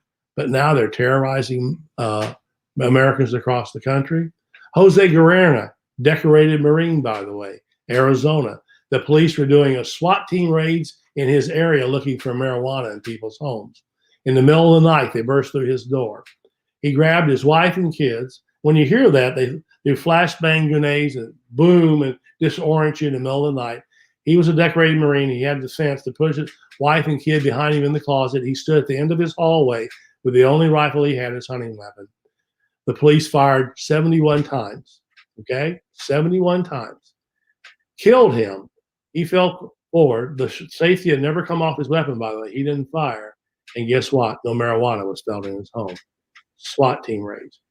And when I just talked about the mainstream media, no, you don't hear about these things in the mainstream media. We should be shocked. SWAT team raids happening across the country like that. And we're allowing it as American citizens and saying, this is okay. We're going to do this. What's happened to the American police state as we're seeing it, and it's grown really stronger after, like I said, 9/11, with all the legislation that's been given and power being given to the government and the police and all the militarized weapons. It's predictive policing. They're watching everything you're doing. Policemen are doing safety watch lists in their local towns, little small towns of 5,000 people, and they're watching people. They're being trained by the FBI, and their SWAT team raids, by the way, are trained by the military, many of them, and they act like the military.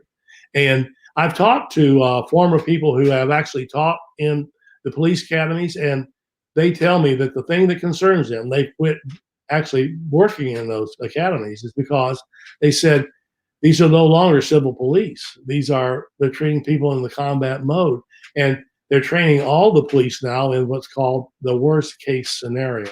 In other words, if an old lady's walking down the street and she pulls her cell phone out real quick, the worst case scenario is she might have a gun. People have been shot holding a cell phone, and the police have told them to stop. Shooting somebody through the window just recently, I think it was Pennsylvania. There was a Second Amendment advocate. The police actually circled around his home, looked at him through the window. He was sleeping with his girlfriend, and they shot him dead in his bed. He didn't do anything wrong. And he wanted to protest. His family wanted to protest what happened to him. It was during the pandemic, and the town fought it. We jumped in and said, no, let those people protest.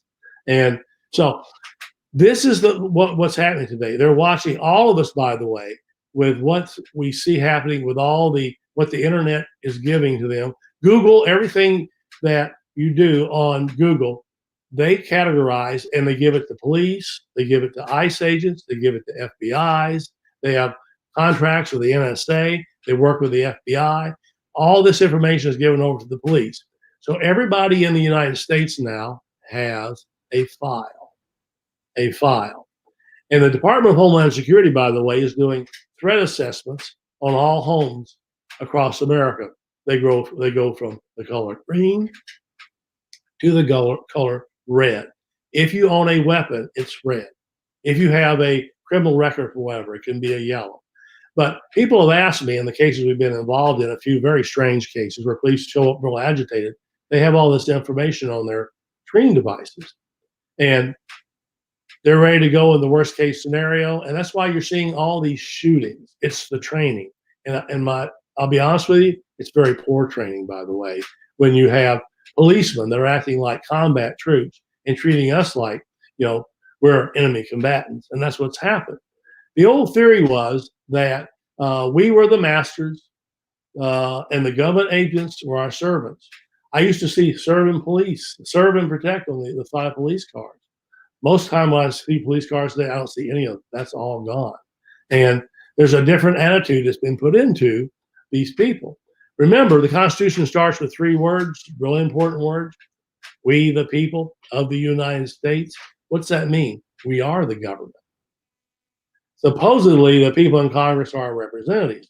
But as I'm showing you, underneath them are all this money and the lobbyists and the people who run the government. And they don't really care at all about us or our lives or what we can do and how we can do it. They want, again, to control. And there's a paranoia, and we're seeing it through that Mega Cities video that the Pentagon did of the 2030 collapse of government in this country. And it could happen quicker with what we're seeing. And under different regulations now, the government's watching palm prints, your breathing. The Department of Homeland Security is putting cameras in city lights across the country. License plate readers are on police cars. They can pick up over 3,000 images a minute driving down the road, all these police cars. It's all collected by the government, and they can track wherever you've been. Some people have gone to political rallies, have come home, and the police are waiting for them at certain political rallies, like anti-government things, conspiracy theorist things that they don't like. and they're waiting on them, and they're watching them, and we're getting those cases. I mean, it's not. I mean, we had a sort of a shock jock who attacked Hillary Clinton a couple years ago, and he went home that night, and on his door, hanging on his door, was one of these plastic rings, and it said FBI investigation. We're investigating you. Please report to us tomorrow.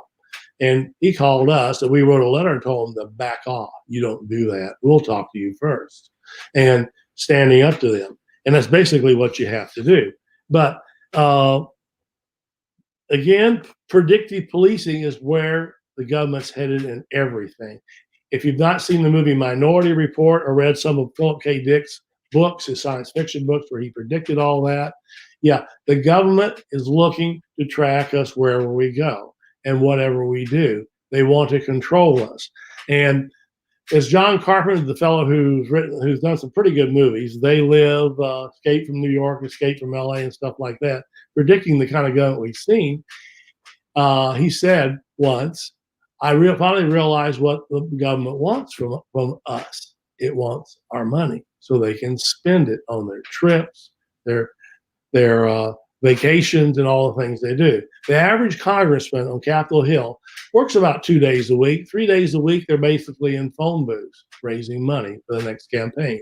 I've been told this by people who actually work with them, and they're shocked. I had a leading writer who quit his publication and went to work for some congressmen on a committee.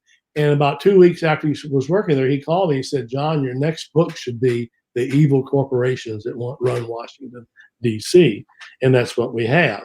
And they want to protect themselves. So how are they doing it? They've built a standing army on American soil. What do I mean by that?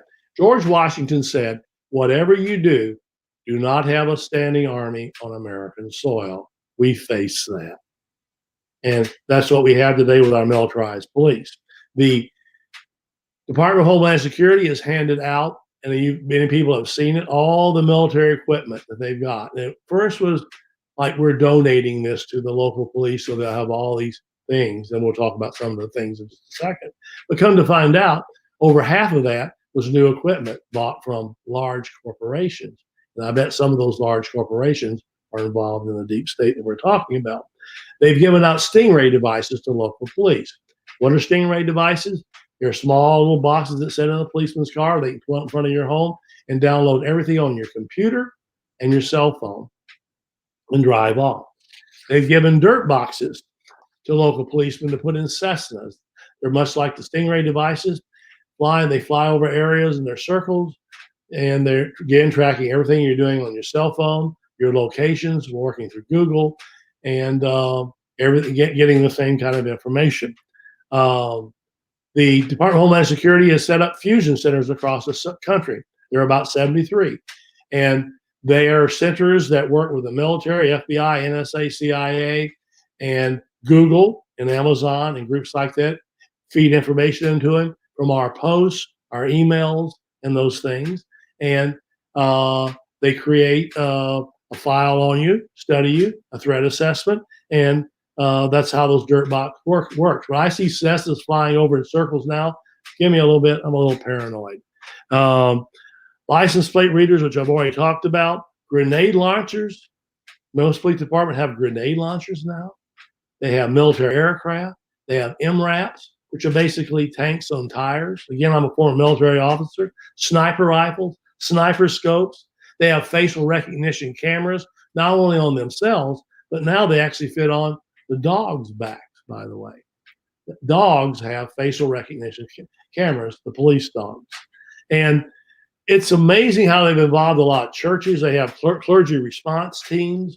About 20,000 pastors have been trained and supposedly recruited to calm the population and encourage them to obey if martial law is declared. One of the most amazing things, again, being a former infantry officer, that concerned me when I saw all this happening was when the Department of Homeland Security purchased 1.6 million hollow point bullets to pass out to their agents. When I was in the military, you weren't allowed to use them. You know what a hollow point bullet is, and many of you probably do, when it expands on contact. Martin Luther King's head was blown off by a hollow point bullet. John F. Kennedy's head, hollow point bullet. John Lennon, the Beatle, got 5 in the chest, hollow point bullets. Usually by government agents use those. But they just purchased not too long ago, about 5 years ago, 1.6 hollow point bullets. The department, believe it or not, the Department of Agriculture has over 300,000 hollow point bullets in SWAT teams. Social Security Administration has SWAT teams and 200,000 hollow point bullets. SWAT teams across the country, hollow point bullets.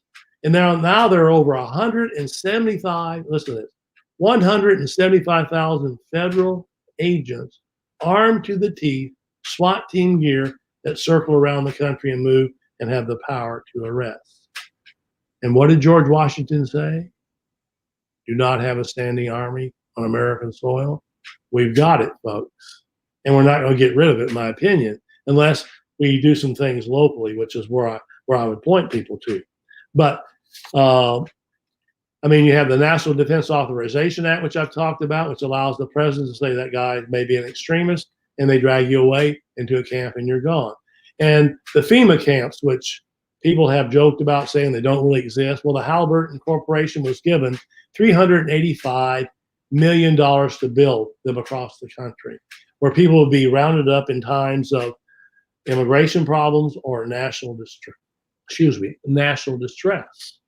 So do I think they exist? I had a former NSA agent tell me that they do exist on military bases. The government has a internet-based file called Main Core, which has at least 8 million names on it of people who will be rounded, they call dissidents, who will be rounded up in times of distress. So that is the police state. And it's something that I've fought for years. I've written books about it. It's the police technology that local police have now. I mean, and they work closely with the FBI. They work closely with NSA, Amazon recognition door devices. Amazon works with local police in building databases, facial recognition databases. And by the way, DNA databases with the FBI, who has a huge, monstrous DNA database, which they do familia database. They can look back in your family and see if you have somebody in your family that may be angry or whatever, or was a criminal at one time. And based on your DNA, they're trying to predict whether or not you will be a criminal. This is not tomorrow. This is today. All the futuristic movies that people talked about, all those futuristic movies have come true. Everything Orwell talked about has come true. Aldous Huxley, Philip K. Dick, and some of the great movie directors that have made the movies about. And that's where we're at today. And the crazy thing about it all is you would hope that somewhere, someone in our education systems would be speaking truth about these things. But we don't see a lot of that. We do a lot of cases in the public schools. Besides resource officers, by the way, in the public schools, the Department of Homeland Security is putting undercover marshals in schools throughout the country. They're training administrators how to identify a possible rebellious or extremist student. They're watching our children. At the same time, this is amazing, they're not teaching anything about the Constitution generally. I talk to law students today. In my summer intern programs and law students I work through the years who do research and work with me, most of them cannot tell me what's in the First Amendment. They cannot tell me what's in the Fourth Amendment. They're not taught the Bill of Rights. They don't know what's in the Constitution. They've stopped teaching the Declaration of Independence in most schools. They're not going to teach a lot of history in schools now because that may be racist or whatever. We're seeing the crazy cases. And there was one that happened just about a week ago. Dangerous stuff, especially with this new virtual education in the public schools. There was a young man named Israel Elliott, 12 years old, in Colorado. During a virtual education class, he was sitting on a couch. He moved his Nerf gun back, and like if he was looking down, and moved his little Nerf gun, called the Zombie Killer, by the way. It was green and black. The school called the police. They rushed to the home. I mean, with the SWAT team raised today and people, his parents freaked out totally. And I mean, he could have gotten killed. I mean, there's all kinds of cases where young people have been shot in homes now with police rushing to the door. All they had to do was email or call the parents, but they're watching. So what happens is, and as Orwell predicted, the schools are, with its virtual education becomes the thing, and we have some big names like Bill Gates that are pushing it. He said with virtual education, what do we need schools for? You're going to have the schools as the basic thought police for our children, and that's where it's headed. And we've got kids today that are afraid to say words in school. They don't talk about history, and we're losing what would be the key things that some of the great thinkers of history are being eradicated out of everything. 1984 is being thrown out of some schools, and other great books. So what I see coming down the pike is basically people that are not educated in the basic facts of history. And Orwell said it this, I'm going to read a George Orwell quote. He said, "He who controls the past controls the future. He who controls the future controls the present." So what he's saying is, if you can manipulate things around, writers, thinkers, and stuff like that, and control what people are going to see in the future, you're going to control the present. That's what we're seeing happening in the country today. And to me, it's very scary. And so are the people often ask me, is there any solutions? Again, I say this, get educated. Education precedes action. The people running Washington, D.C., in my opinion, do not listen to a word you say. As I quoted the Princeton University study, they do not care what you have to say. And even if you say it, you're probably going to lose it unless you can get into massive movements. And some people that have been irritants, like Martin Luther King. They don't make it to old age. So what can you do, I think, realistically in your community? If you come and me and say, well, my vote, I'm going to say sorry. What I would do is get into your local city councils, which they're taking corporate money too. If you're talking to someone that's involved in those cases too. Money pervades everything. As Bob Dylan said, money doesn't talk, it swears. It swears. And it does swear. It tears up things.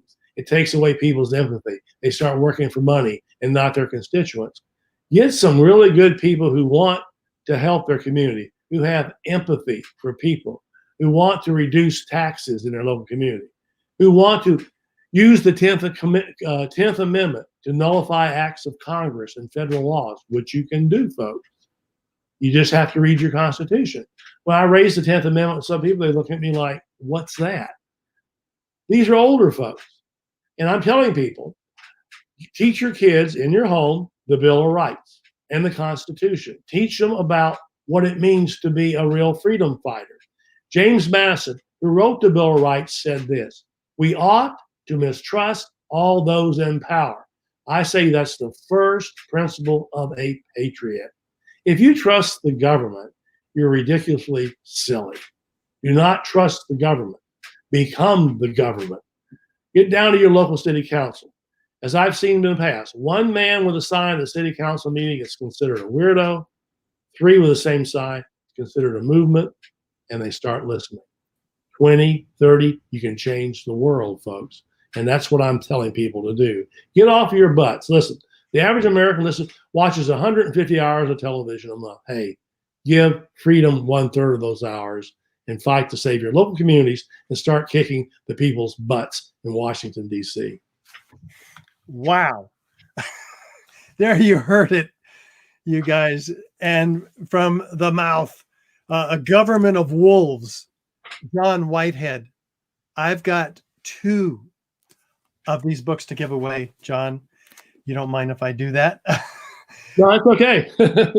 You guys, if you want this book, I'll give it to the first 2 of you who email me your name and the word wolves to me at contact us at AE911truth And the rest of you can buy it on Amazon if you're too late for that. John, we've got a question for you, a bunch of them actually. One, how much of these problems that you've been showing us about the federalization of the police have been due to the false flag event that we know of as 9/11? Oh, it really got its impetus there, the militarized police, yes. And when I was growing up, by the way, my next door neighbor was a local cop, local police chief, and his name was Scotty. And I remember one day he walked out, he never carried a pistol. And I said, "Hey, Scotty, how come you don't carry a gun?" He looked at me and says, "I don't want to shoot anybody, John." He got in his car and drove off. You don't see that today, that kind of mentality, because in the police academies, they're teaching them to be militarized. Well, the outfits they wear, the Kelvar helmets, the vests, the boots, the black outfits. Black is the color of authority, by the way. Blue is not. Brown is not. Policemen used to dress in blue and brown outfits. Today they dress like Nazis. They really do. It's the Nazi outfits. But the Nazis wore black. It scares people. Wait, does Darth Vader wear blue or brown? He wears black. So that it tells people, whoa, back up, military gun. I'm afraid of the police. And I'm going, wait a minute. You're the taxpayer. You're paying their salary and you're afraid of them? That's idiotic. And so in your local communities, I mean, some communities have actually moved that military equipment out of their communities. They've got it out. They've rushed into the political council meeting and said, "You're going to hear from us forever. Stop the SWAT team raids unless they're exigent circumstances." They're doing SWAT team raids now for pot. You're kidding me. You know why they do it? They get federal grant money for it. I talked to a good police chief not too long ago, and I was telling him, I said, "Man, the marijuana thing is stupid." He said, "But John, that's what funds my SWAT teams. It's the pot raids." That's like writing tickets funding the police department. Well, recently in Virginia, they've been landing in their helicopters. People have tomato gardens. They're landing and terrorizing people. One guy said it was like a combat zone. He didn't have any marijuana. They landed in New York and smashed down a fence. Their helicopter took off, and no one knew what police department they were. That's happening all across the country. 80,000 SWAT team raids. So it's not going to get any better unless you stop it in your local communities. You can stop it. See here, the system wants you to think everything is happening in Washington, D.C., but you're spending a lot of tax money locally. You can change it, folks, but you have to get up off your butt and do it. Right on. Hey, somebody wanted to know, John, what was the title of the 2014 Princeton report about the elites and the deep state? I do not have that right in front of me, but if you go to our website, I've written on it. It's there. Website is rutherford.org. Rutherford.org. Speaking of that, John. That's a good report, by the way. It's very thorough report. It nails basically who runs the government. Yeah, it's money, but I knew that before. I mean, it doesn't take a lot. That you talk about lobbyists and stuff. And when I first filed some lawsuits in Washington, D.C., I remember a congressman took me aside and said, "Look down that street. That's 14th Street." And I said, "It is?" He said, "No, it's Corporation Street." And he laughed. And I went, "Oh, the lobbyist." He goes, "Yeah, that's who runs the powers in Washington, D.C.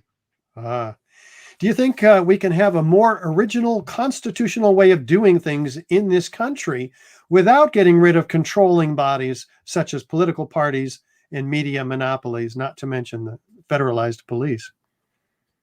Well, I'll go back and say what I just said. You can vote for the guy running for president, but let me tell you, the deep state chooses who's basically going to run for president. And let me say this. When I go to the drugstore, if I got a cold, I have 20 choices for cold medicines. I vote for president. I've got this duh and that duh. And I'm going, which duh do I vote for? And people say, well, it's the lesser of two evils. I say, well, why don't I vote for evil? So the point is, in local communities, you can really make an impact, folks. But see, it's easy watching some guy blabbing on mainstream media about something and voting and think you did your duty. No, that's the least thing you can do is voting. It's the illusion of authenticity of government. That's what voting is. And listen, folks, here's the key. You're either a slave or a rebel. George Orwell said this: you don't become a conscious human being until you rebel. Why? Because you wake up and say, whoa, everything I've been told is a lie? I mean, have you ever seen the movie They Live, John Carpenter's movie? If you haven't seen it, Yeah. It tells there's something weird working underneath everything. And when you put on those Hoffman lenses they do in the movie, they see the truth. And it's about money. Money is God. And that's how those people think in Washington, D.C. I'm sorry, folks. There are things I've seen. Listen, have you ever heard of Mount Weather in Washington, D.C.? They have their own escape thing. They go to Mount Weather right outside of Washington, D.C. If the catastrophe, it has shopping centers. It even has its own office of the presidency. It has armed guards. They all go hide in there. But whoa, wait a second. I pay with that with my tax dollars, but I don't have a place I can go hide. They go hide. They don't think anything about us because the psychopathic nature is you don't care about people at all. You care about yourself and your money and your possessions. Yeah. Now, here's a question for you that I don't completely understand, but you might. How does an ordinary person identify the difference between actual law and color of law when being confronted by authorities? Well, you got to know the law. And what I tell people say to me, well, okay, when I meet law enforcement officers and get to know them a little bit, I always ask them, I say, what law are you enforcing? They look at me and I go, it's called the Constitution, man. You're supposed to obey the Fourth Amendment, unreasonable search and seizures. You're supposed to obey the Second Amendment because we have a right to own a firearm. You shouldn't be busting through my doors. I have a right to carry a sign on the street and not block somebody or something to protest. In fact, I had a fellow that we give out a Bill of Rights pamphlet.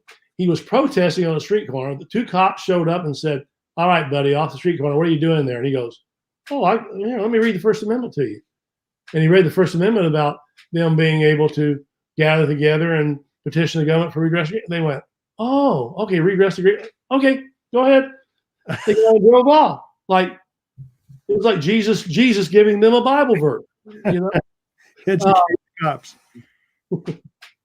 Well, okay, where is the line between needed law enforcement in emergencies and the police state? For instance, if there's mass violence that's out of control, when do you feel it's right to use the military? And if it ever is, how does the government put the genie back in the bottle? Well, you have to have good local police, and I agree that defunding the police is not a good idea. I don't agree with that. I think you need good local police who live in their communities and know each other. A lot of your large cities, the police don't even live there. They live in other states. They travel in. And what I would do is completely rearrange that if I was the mayor, take over, make the police live in the neighborhoods. You should know your local police by name, by the way. Get back to that model, and you're going to be able to deal with the police. I mean, they're going to work with you in the community. And you're going to need sometimes, if there is a riot, the local governor or whatever can call on the National Guard that's needed. But the problem, as I've seen with some of these riots, is when you have maybe 200 protesters and you have 2,000 cops, state troopers and National Guard there, and they're watching, and again, they stand by and watch it now. They've done it in a number of instances, people getting beat up, stores getting brought. They're not local people. They're not local cops. They don't give a hoot what happens there. They don't go shop at those stores. And see, change the nature of the police, and that's going to take a while. But you can do it in your local community, and it's not going to be someone me saying, go do it. You're going to have to do it. It's your job. It's your local community, and it's your children you want to protect, by the way, in the future. And this viewer has an interesting question. What is a police officer's obligation to follow orders that they know are unconstitutional? What can they do if they get an order they know is illegal to resist enforcement without losing their career? They may lose their career. And there are a number of good cops now, sheriffs across the country are saying, we're not going to do this. They've done it. They've stopped. We're not going to take away everybody's guns. We think it's unconstitutional. They're getting together in groups, and that's the way to do it, and working together to do that. And no policeman with ethics should enforce anything that violates the Constitution. No. They should not be pulling up in front of your house with stingray devices in their cars, downloading the information off your cell phone, whatever. That's unreasonable search of your home. It's not. Only the NSA can do that. Only the NSA can do that, right, John? Well, the NSA none of these people should be doing that. I mean, they use 9/11 and this terrorism fantasy to do everything, okay? Rounding up the Brandon Robb fellow. because he didn't like Obama's executive orders. He was a 9/11 truther. This is stuff that governments make up. This make work stuff that they do, and they want to look like we're saviors or something like this, and they're not. When you're putting away 1.5 million a year people in mental hospitals like they did in the old Soviet Union, we're down the wrong road, folks. We're moving into a bad horror movie. Do you think 9/11, raising the truth about 9/11, the alarm among the population is vital to turning all this around? Yes, I think we need to talk about what we see, what's right, and raise questions. What did James Madison say? I go back to the great quote: "We ought to mistrust all those in power." If you trust anybody in power, go back to the 1950s. See, and here's another thing, and I didn't get to talk about this, but have you ever heard of Project Paperclip? The FBI brought in thousands of Nazi scientists and intelligence people. Reinhard Gehlen, one of Hitler's chief intelligence agents, helped set up the CIA. Most people don't know that. Those are all facts. That's not anything conspiracy. And when you had the 1950s where they were busting through people's doors because they had viewpoints, I mean, Pete Seeger, the great folk artist, was a friend of mine. They pulled him before the Un-American Activities Committee because he was singing songs about the bad government. And he was smart. He quoted the First Amendment, by the way. And so that's where it's at. I mean, they're going to go after anybody that's going to speak truth to power. They don't like that. You're either a slave or a rebel. And the question I would ask people, Orwell said it best: you don't become conscious until you rebel. Do you want to go to death as a zombie or a rebel? Folks, I prefer going as a rebel. Excellent. Me too. I'm with you all the way, and I think all our viewers are as well. And we're deeply inspired by the specifics that you have given us. I mean, you've armed us with all these things that are happening. This is, and you've labeled it as as a kind of a definition of the deep state, and it's given me personally a much wider view of what we're up against. We know what they did, on 9/11, but what they've been doing since 9/11, what you've given us today, arms us to speak to people about 9/11 as well. And who are these perpetrators? Well, this is what they're doing. You know them by their fruits, and you've shown us some really bad fruits today. We're so grateful to you, John. Thank you. I wish you could stay longer and answer more questions, but I know you got to run. Any final thoughts you might have for us before we let you go? Listen, I just said it maybe a little bit here. If you have children or grandchildren and you want a future for them, really get involved locally in your city governments, your public schools. Make them teach the Bill of Rights. Make them read Orwell's book. Things that they don't get now. Get them educated on the reality of life and not just being education zombies that'll watch mainstream media and sit there and that'd be it. And teach them to be rebels. And there are people out there that will help them. There are people like me. There are not a lot of them, but there are people out there who will do their best to help them. And if you give us a call and you run into any problems, if we can fight them back, we'll sure as hell do it. You're awesome, John. And let us know if there's anything we can do to help you. We'll speak anywhere to any group of people, AE 9/11 Truth, and we'll give them the evidence. If you want some evidence to back up your claims, right as they are, about 9/11 being not as what we were told, much different, just let us know. We'll be there for you, brother. Thank you, sir. Thank you. You take care. Bye-bye. Take care. All right, there goes John Whitehead. I mean, incredible what we're learning today, and you're not even gonna guess how powerful our next speaker is about the problems we face in our society. But he's here to speak to you for free. Why? Gratis, because Matt Campbell has been working for more than a dozen years to find and achieve justice for his brother Jeff, who was murdered in the North Tower. We've assembled all of the evidence at AE 9/11 Truth very carefully, giving it to one of the top European lawyers in London, Nick Stanage of Doughty Street Chambers. This $100,000 campaign, all of which goes to the efforts of their family to pay for their legal expenses. We've reached over $85,000. By this time, we probably have about $12,000 is all left to go. And it's got to happen today. So everybody, if you haven't given yet, this is the opportunity for you to visit ae911truth.org and click that donate button and support this incredible effort. It takes all of us, not just a few of the big ones, but all of us little ones. All of us can afford a donation and give up a cup of coffee a month at Starbucks or wherever you drink your coffee.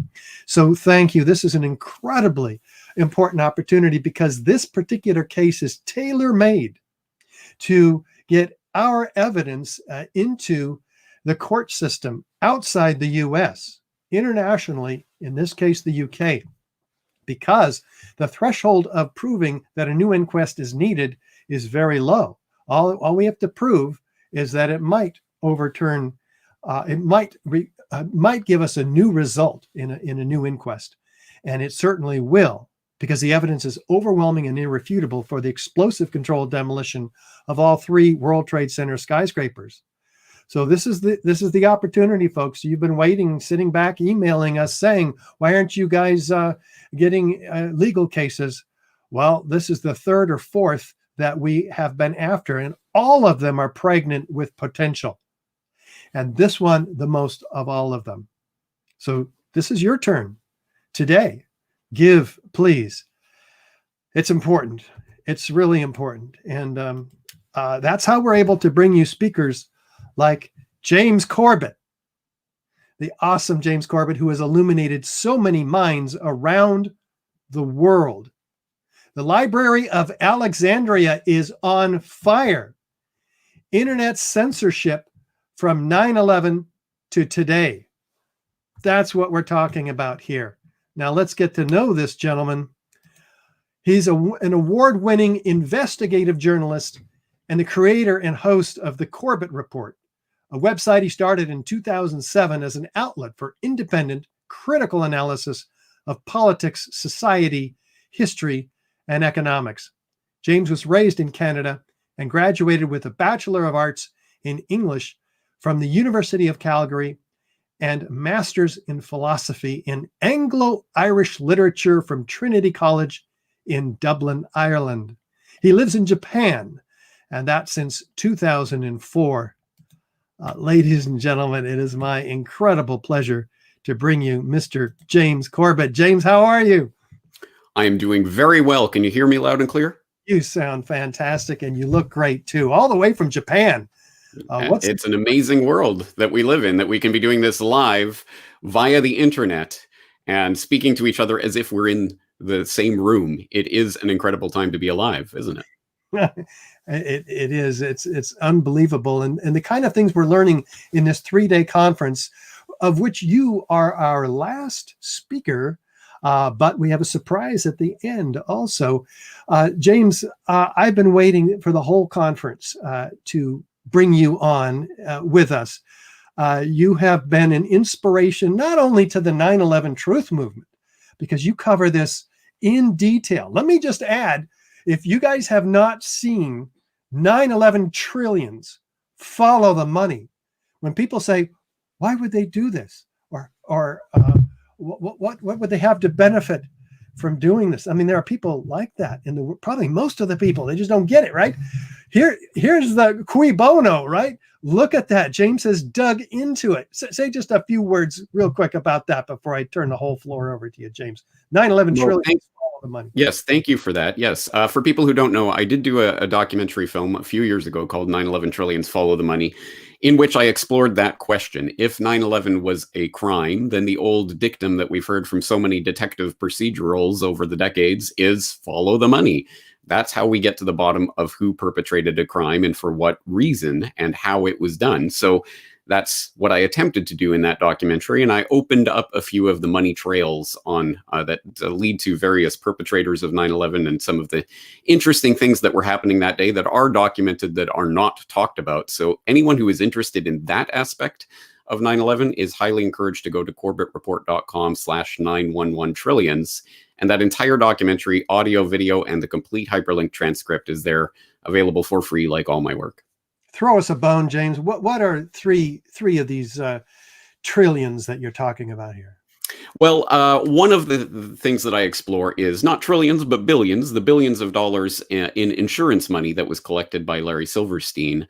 And that, in fact, I just did a follow-up on that quite recently on my Questions for Corbett podcast, where I talked about someone asking why didn't the insurance companies go after Silverstein using the evidence by architects and engineers for 9/11 Truth and others who have been proving that the demolitions of those buildings were not what we were told they were. Why didn't the insurance companies raise that in court? Which is a good question and goes to, I think, some of the deeper structural issues about what was happening on 9/11.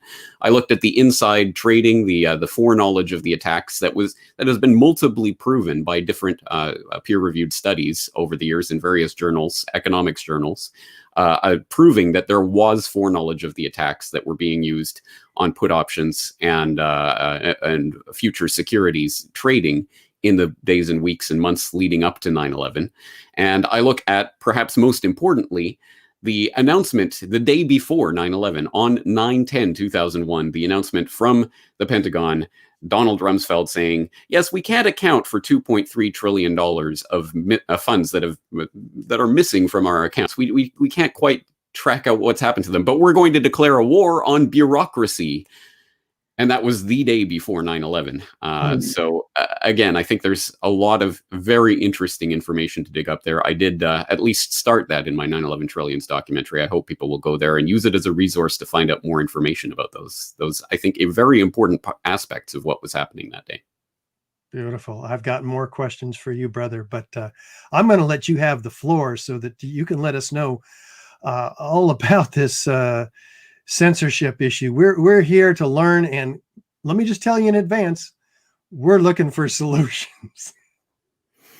As are we all. Well, thank you, Richard, for having me here. Thank you to the architects and engineers from 9/11 Truth for hosting this Justice Rising conference. It's obviously one of the most important things we can be talking about right now is achieving justice for what has happened in the past couple of decades, let alone however many years before that, but certainly what's been unfolding over the past couple of decades. And I am here to talk today about the Library of Alexandria is on fire.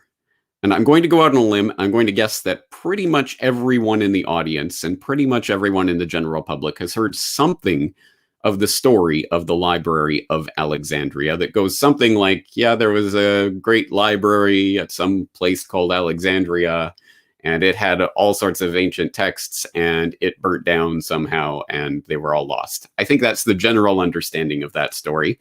And some people in the audience may even have a few more of the details that they can fill in there. That Alexandria, of course, in Egypt, and the ruler of Egypt under Alexander the Great's empire, Ptolemy, founded this library, and it housed hundreds of thousands of scrolls, and it was burnt down in a fire in 48 BC during the siege of Alexandria during the Roman Civil War by Caesar's troops, something along those lines.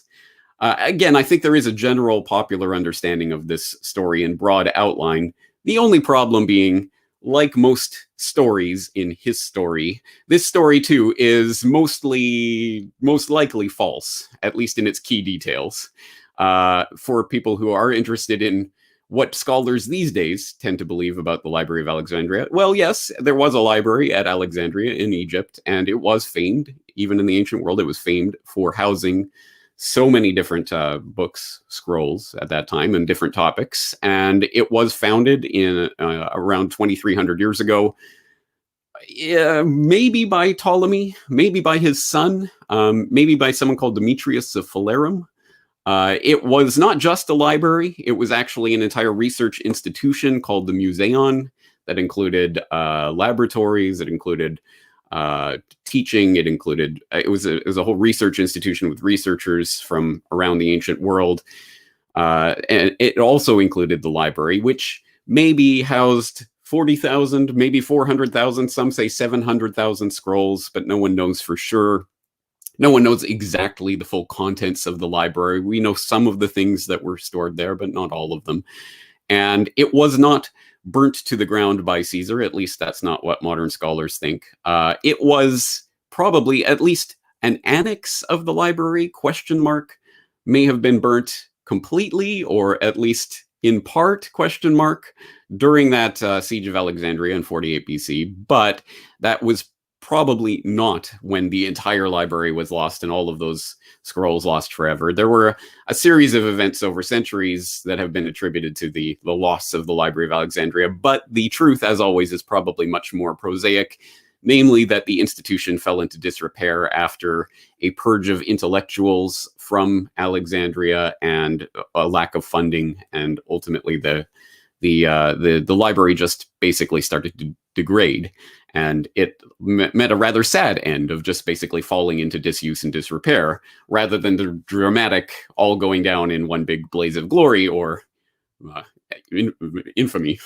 But at any rate, the story is probably not what we have all been told. But it is interesting to think of why that story of the fire destroying the Library of Alexandria is so resonant.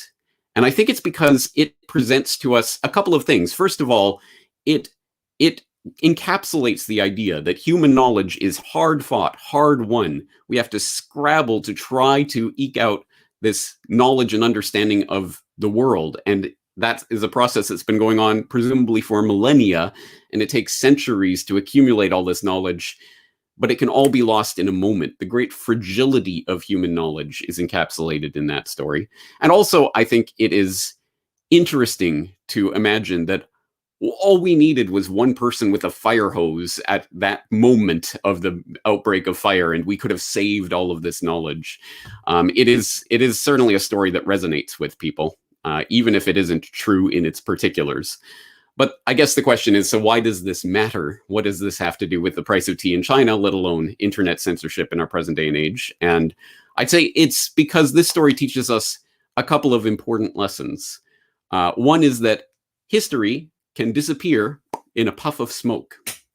But the corollary of that lesson is that those who want to make history disappear can make it disappear by starting a fire.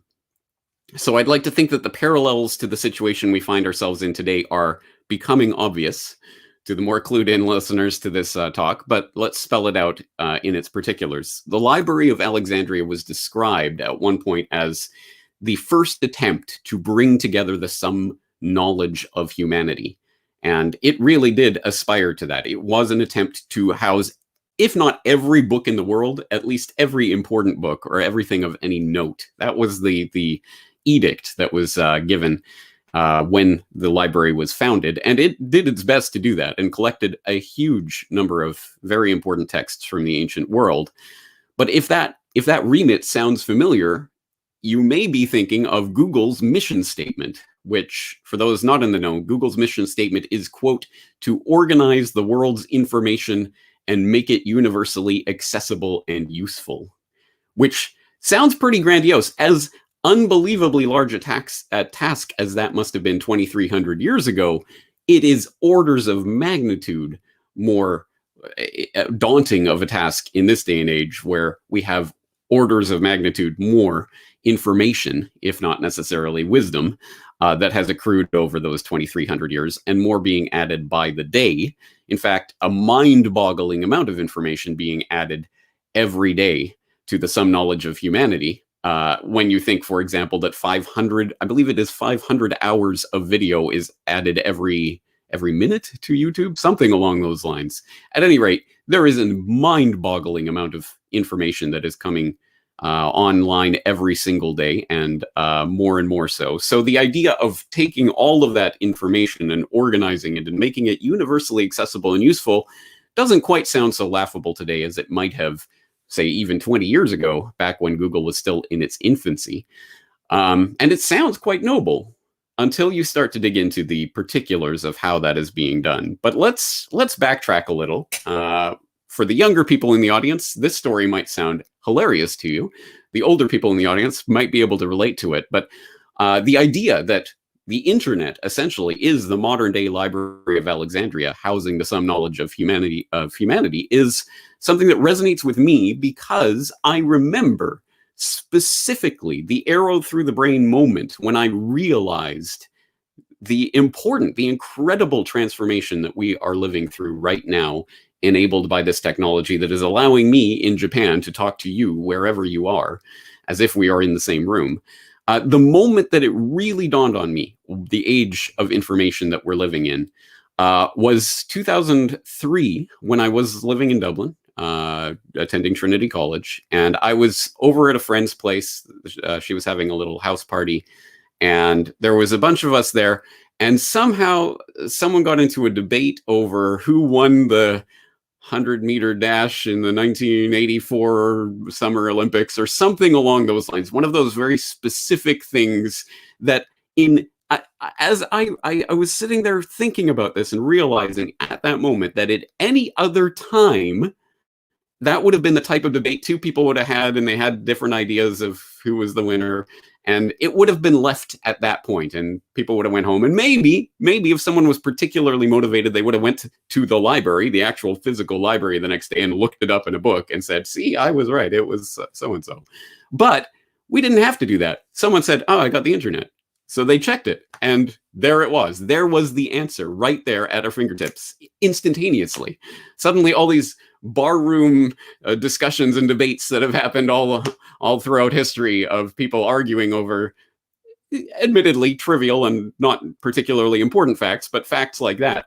Well, suddenly it can be resolved in a moment, because we have the sum knowledge of humanity at our fingertips. And as I say, that was a trivial instance of that, but it was that arrow through the brain moment when I realized, oh, we are living in a fundamentally different world than we were even just a few years ago. And although that was a trivial example, a few years later, it became much more important, specifically in 2006, when I was first being introduced to the wonders of YouTube and Google Video. Do you remember that? And archive.org and other places like this. I was really starting to explore the internet as it was coalescing in that time period, about a decade and a half ago. And lo and behold, I kept getting recommended videos on the sidebar of YouTube at that time, as I was trying to watch The Daily Show or The Colbert Report or other very mainstream types of information about news and politics. I kept getting these recommended videos about 9/11 and 9/11 conspiracies, 9/11 truth. And my initial reaction was to poo-poo them, laugh at them. And I would occasionally click on them just to satisfy my penchant for laughing at these types of, oh, this is silly. I mean, I know that there are conspiracies and things happen, but not 9/11. So I would occasionally click on these videos, and often enough, I would be vindicated in my belief that they were not particularly well put together, researched pieces of information. At that time, there was a lot of nonsense about flying orbs brought down the Twin Towers. See, look at this video of this flying orb and things like this, which was on its face ridiculous. But occasionally I would click on such a video and there would be an intriguing detail in there that I had never heard of, but that was inherently falsifiable. It could either be proven or falsified. It was a statement of fact. So for example, when I came across information about Operation Northwoods, what is that? I've never heard of that. What is that? I didn't, again, like in 2003, arguing about who won the Summer Olympic Games, whatever, 20 years ago, I didn't have to speculate about it. I could go and look for it. So I did. And I found the actual Operation Northwoods document. I could bring it up and read it for myself and go, the Joint Chiefs of Staff really was proposing committing terror attacks, staging false flag terrorist attacks in the United States and elsewhere to blame on their political enemies in order to gin up the public's penchant for war. Well, that's an interesting piece of history that I didn't learn in school. And it was pieces of information like that. I wouldn't say Operation Northwoods was the thing that set the ball rolling, but it was one of the things that I was learning and seeing for myself. I was able to look it up because of this free flow of information on the internet. The Library of Alexandria was open for business, so to speak. But as you might have noticed over the last several years. In fact, I would say if you are in the 9/11 truth research space online, you will have noticed over the last several years. Yes, it is becoming more and more difficult to access this information. And as I say, that resonates particularly, I think, for 9/11 truth researchers. I'm sure it is something that we have all encountered in our travels around the modern day Library of Alexandria, the types of error messages. This video has been deleted because the YouTube user account associated with this video has been terminated. Something along those lines. We've all seen those types of messages, and unfortunately, with increasing frequency in recent years, and that is something that is essentially the modern day equivalent of book burning. The actual material, the knowledge that is being collected in this library, some of it is being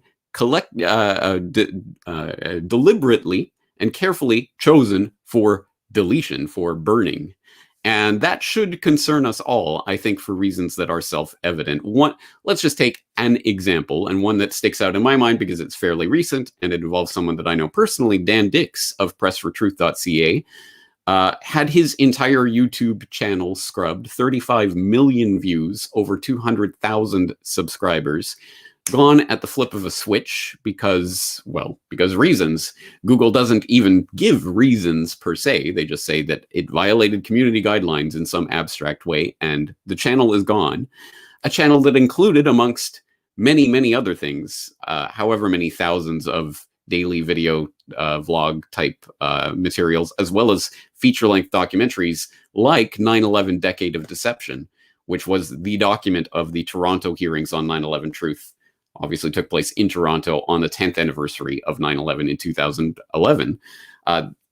Again, gone. Now, there are, thankfully, other copies of that, and you can still find those hearings online, but that is a pretty interesting example of a particular piece of 9/11 information, an important historical document that had almost 2 million views at the time that it was deleted, gone at the flip of a switch. And that is a warning, I think, to all of us working in this space, that yes, books can be burnt in this digital Library of Alexandria. In fact, they are being burnt. And that raises the stakes of what is happening right now by orders of magnitude. But as concerning as that is, I have to warn you, there's more than one way to burn a book in this library. In fact, you don't even have to burn the book itself in order to essentially make that library unusable. Because as I pointed out in a podcast that I did several years ago on film literature in the New World Order, where I talked about the Library of Babel by Jorge Luis, talking about this idea of an infinite library in which every single combination of letters, characters, were printed in this incredibly infinite, essentially, series of books. And people would wander through this almost infinite library for their entire lives, and they would be delighted to find one sentence that actually made sense amongst all this gibberish of characters in one of these books. That is, I think, is perhaps even more to the point of what kind of library we are living in the internet, rather than the Library of Alexandria. It's almost more like the Library of Babel, where it's just so much information that we can't even possibly make use of most of it, unless we have an index that can tell us, oh, of course, the collected works of Shakespeare are somewhere in the Library of Babel, just amongst all that gibberish. But do you know where? Well, if we had an index that could point us to that shelf so that we can take it down and read it, well, that would be very helpful. And then on a meta level, well, how do we even know that we want to look for Shakespeare? Well, there must be some sort of guide that can that can tell us about some of the important material that's in the library. And so that guide would also be a handy thing to have for the library. Well, of course, you don't have to burn the books themselves. If they're hidden amongst this unimaginably vast library, you can burn the index cards that lead you to the important books. And that is being done too. Again, I can speak to this from a very personal example. In 2014, I released a feature-length documentary called Century of Enslavement, The History of the Federal Reserve, talking about the Federal Reserve and the way money is created in the United States Federal Reserve System. And it was, at one point, the first search result on YouTube. When in the YouTube search, you typed in Federal Reserve, that would literally be the first thing that came up, was my documentary. But to the horror of MSNBC host Chris Hayes, that was the case. And he tweeted out a couple of years ago now, he tweeted out, imagine if you were a high school student assigned to do a project on the Federal Reserve and you typed Federal Reserve into YouTube and you got this. And he showed a screenshot of my documentary. And he basically lambasted the toxic algorithm at YouTube for leading people to this information. Well, you can imagine, and it was not very surprising, the very next day, when you typed Federal Reserve into the YouTube search bar, you did not get Century of Enslavement. On the first result, you didn't get it in the top 10, you didn't get it in the top 100. It was gone completely, replaced by Federal Reserve's YouTube channel, CNN, MSNBC. Of course, all the corporate controlled media and the official sources became prioritized. And now we know, it was revealed several months later by Google insider Zach Voorhees, that wasn't by accident. It was because the search term Federal Reserve was put on a special internal YouTube search blacklist, that it was carefully controlled and curated. Those results would only show you these types of things from these approved channels.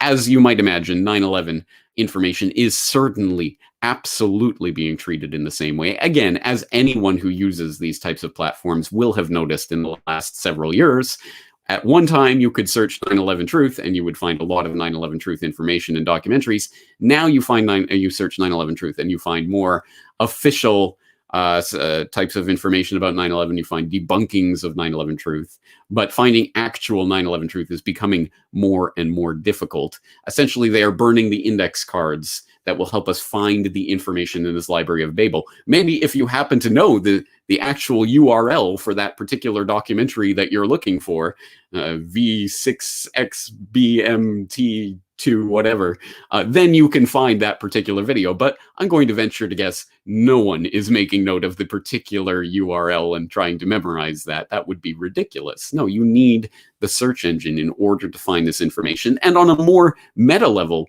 you need to even know that there is information out there that you are not being shown. For example, when you type in Federal Reserve and you get Century of Enslavement as the top or one of the top search results, there it is. There you can find alternative information about the Federal Reserve. But if you are that hypothetical high school student who is just typing information, I just want to find out about Federal Reserve, I just want to find out about 9/11, and you just type that as a search term, and all you are presented with is officially approved information from corporate media and government sources, then how will you even know that there are other things out there that you should be searching for? So it presents a very deep problem.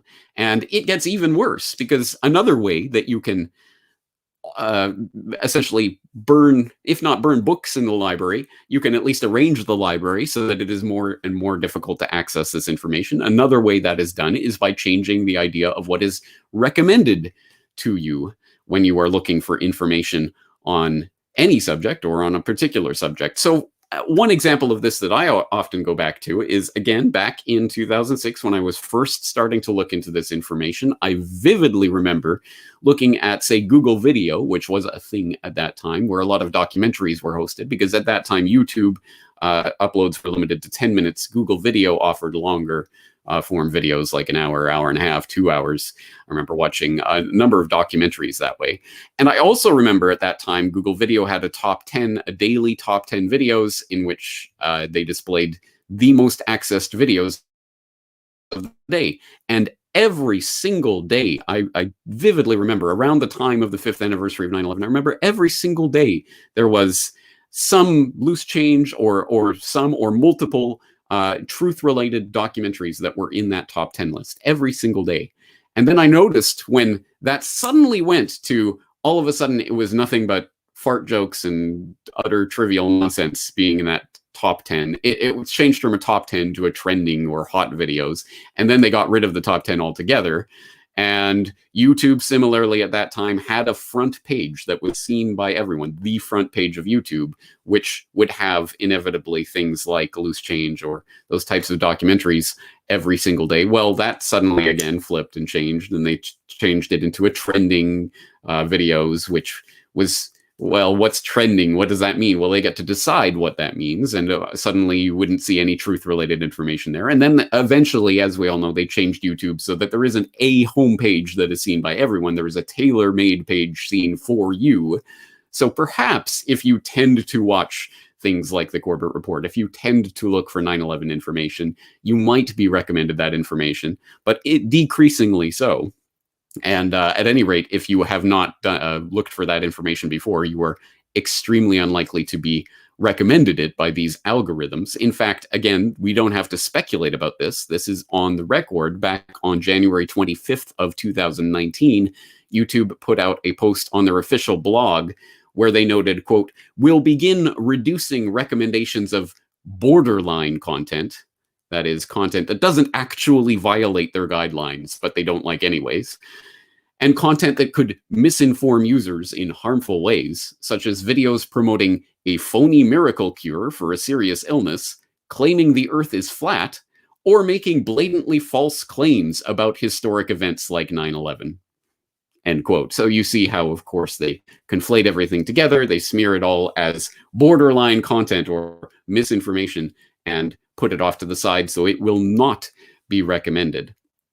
This is, of course, not only Google or YouTube that is guilty of this. It is pretty much every major social media platform right now. Just as another example, Twitter, after having long denied it and even denied it to Congress, has had to admit in one form or another that they do shadow ban content.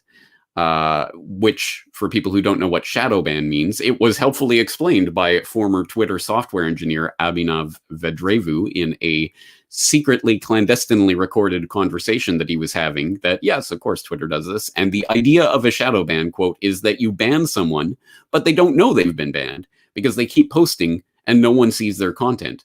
So they just think that no one is engaging with their content, when in reality, no one is seeing it, which is an interesting psychological maneuver because, of course, it tends to demotivate people from posting that type of information. Well, no one's engaging with it. I guess no one's interested, which makes people believe that this information is not connecting. So they will likely, over the course of time, tend to change the type of information they're promoting because they're not being engaged with.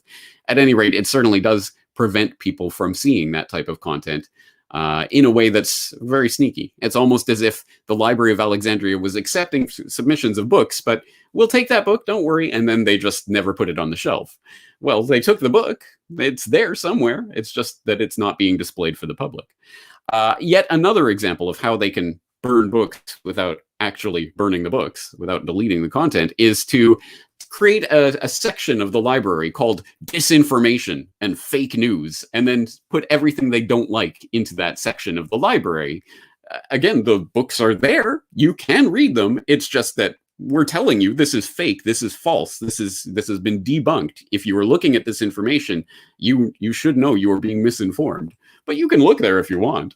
And again, I don't think I'll have to elaborate how this is being done to people who are involved in this research space. It is being done through a series, a network of fact-checking organizations and institutions that presume to be able to tell you the truth of what happened on 9/11 or any other major historical or news event, because the government says this.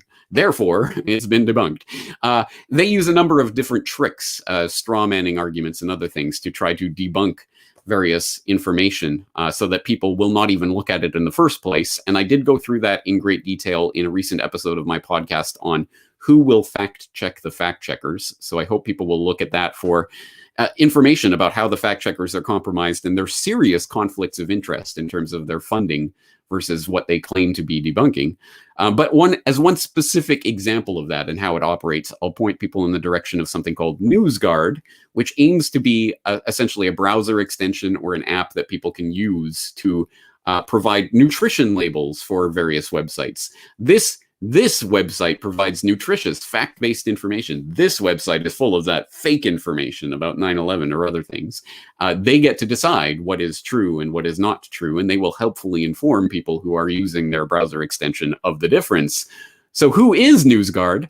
Oh, that's right. It was co-founded by CFR member / Rhodes Scholar Gordon Kravitz and is advised by people like 9/11 era NSA chief Michael Hayden, the first Homeland Security Director, Tom Ridge, the ex-NATO Secretary General, Anders Fogh Rasmussen, and others. These are the people who are going to be the arbiters of truth, people who are blatantly partisan and blatantly have conflicts of interest in determining the truth about events like 9/11, let alone many other events in the news. So I think, again, I won't have to elaborate for this audience how that works, but all of this is to say, yes, the Library of Alexandria is on fire. This is not a drill.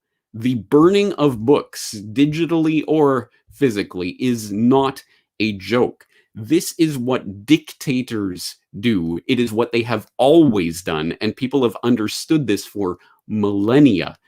You can go back to 213 BC when Qin Shi Huang, the founder of the Qin dynasty in ancient China, ordered the burning of books and also, as a bonus, the killing of scholars who challenged his rule, destroying centuries of wisdom in one puff of smoke. After the Council of Nicaea in the 4th century AD, Constantine the Great ordered the burning of all of the writings of Arius for his grave heresy of non-Trinitarianism. And anyone who was found with a text of Arius after that point, who did not immediately cast it into the fire, was to be put to death. During the Spanish conquest of Yucatan, Bishop Diego de Landa ordered the mass burning of ancient Aztec texts, and he was surprised to note the reaction of the locals to this order. He said, "We found a large number of books in these characters, these Aztec characters, and as they contained nothing in which were not to be seen as superstition and lies to the devil, we burned them all, which they, the Maya, regretted to an amazing degree, and which caused them much affliction." I wonder why. You're burning their ancient texts. Why on earth would they get angry about this? During the burning of Washington in the War of 1812, remember that one? The British used 3,000 books from the U.S. Library of Congress as kindling to help burn down the U.S. Capitol building. Do you get taught that in American school these days? I'm not sure. The New York Society for the Suppression of Vice, which was founded by anti-vice advocate Anthony Comstock in 1873 as a self-appointed guardian of public morality, actually considered book burning to be such a valuable part of the work that they did that they put an image of a man burning books on their official seal, not as a warning or not as some sort of, this is a dystopian nightmare. No, they did that as, this is what we aspire to. We will burn all those bad books that you shouldn't be reading. And of course, the paradigmatic example of our times, the Nazis, of course, did engage in book burning of un-German books in their attempt to protect the vulnerable, fragile German mind from information that the Nazi regime did not personally approve of. It has been understood for decades, centuries, millennia, that when dictators try to seize ultimate control of a population, one of the first things they do is burn books that contains information that go against their rule. So this is not some sort of vague or abstract thing that we should be kind of a little bit hesitant about. No, this is something we should be very concerned about. And one person who is concerned is someone that I think is perhaps the philosopher of this new age that we're living in, the age of biosecurity, coming on the heels of the age of homeland security.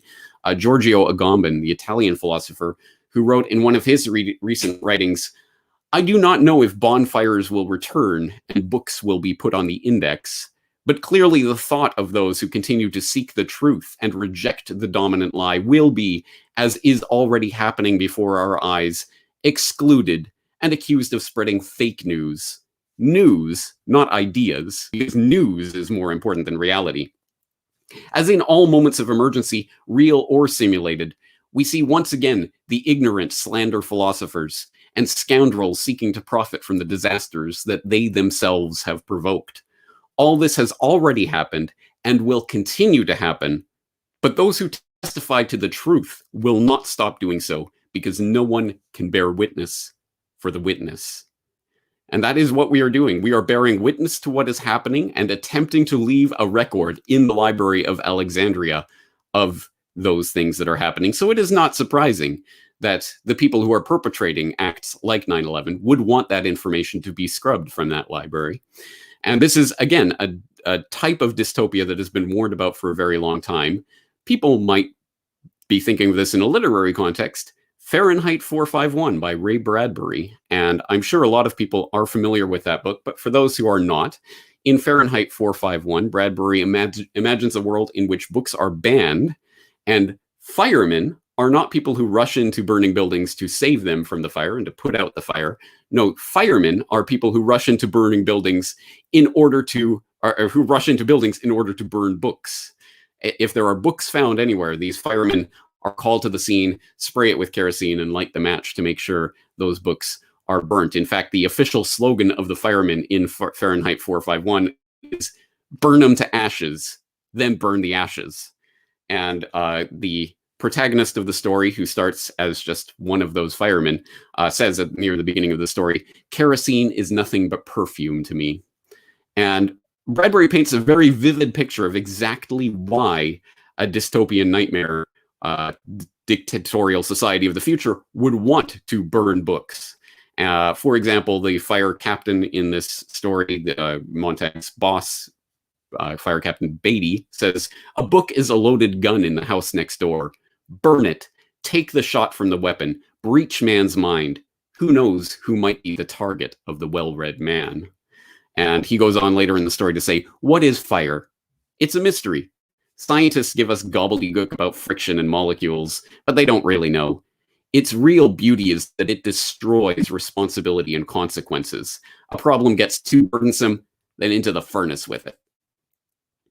It is a nightmare to live in a society where the public can be so thoroughly controlled by controlling its access to information. And that is the story of Fahrenheit 451, let alone the story of history. And that story, that Bradbury's story, ends, of course, with Guy Montag becoming a rogue firefighter and escaping into the countryside with a band of outcast scholars and literary critics who have essentially memorized, or at least have in their memory, all of these books that they have read illegally over the years. And it is their hope that they will be able to use these books to essentially restart human civilization after the nuclear apocalypse that takes place at the end of the story. Dramatic stuff. But, well, we may not be quite at that stage yet, but we are in the burning library right now. So we do have a part to play in saving these texts. And it is not a lost cause at all. Keep this story in mind when you think about it. This was from 2003. Aeschylus Meets the Mummy, 2,500-year-old lost Greek trilogy found under wraps.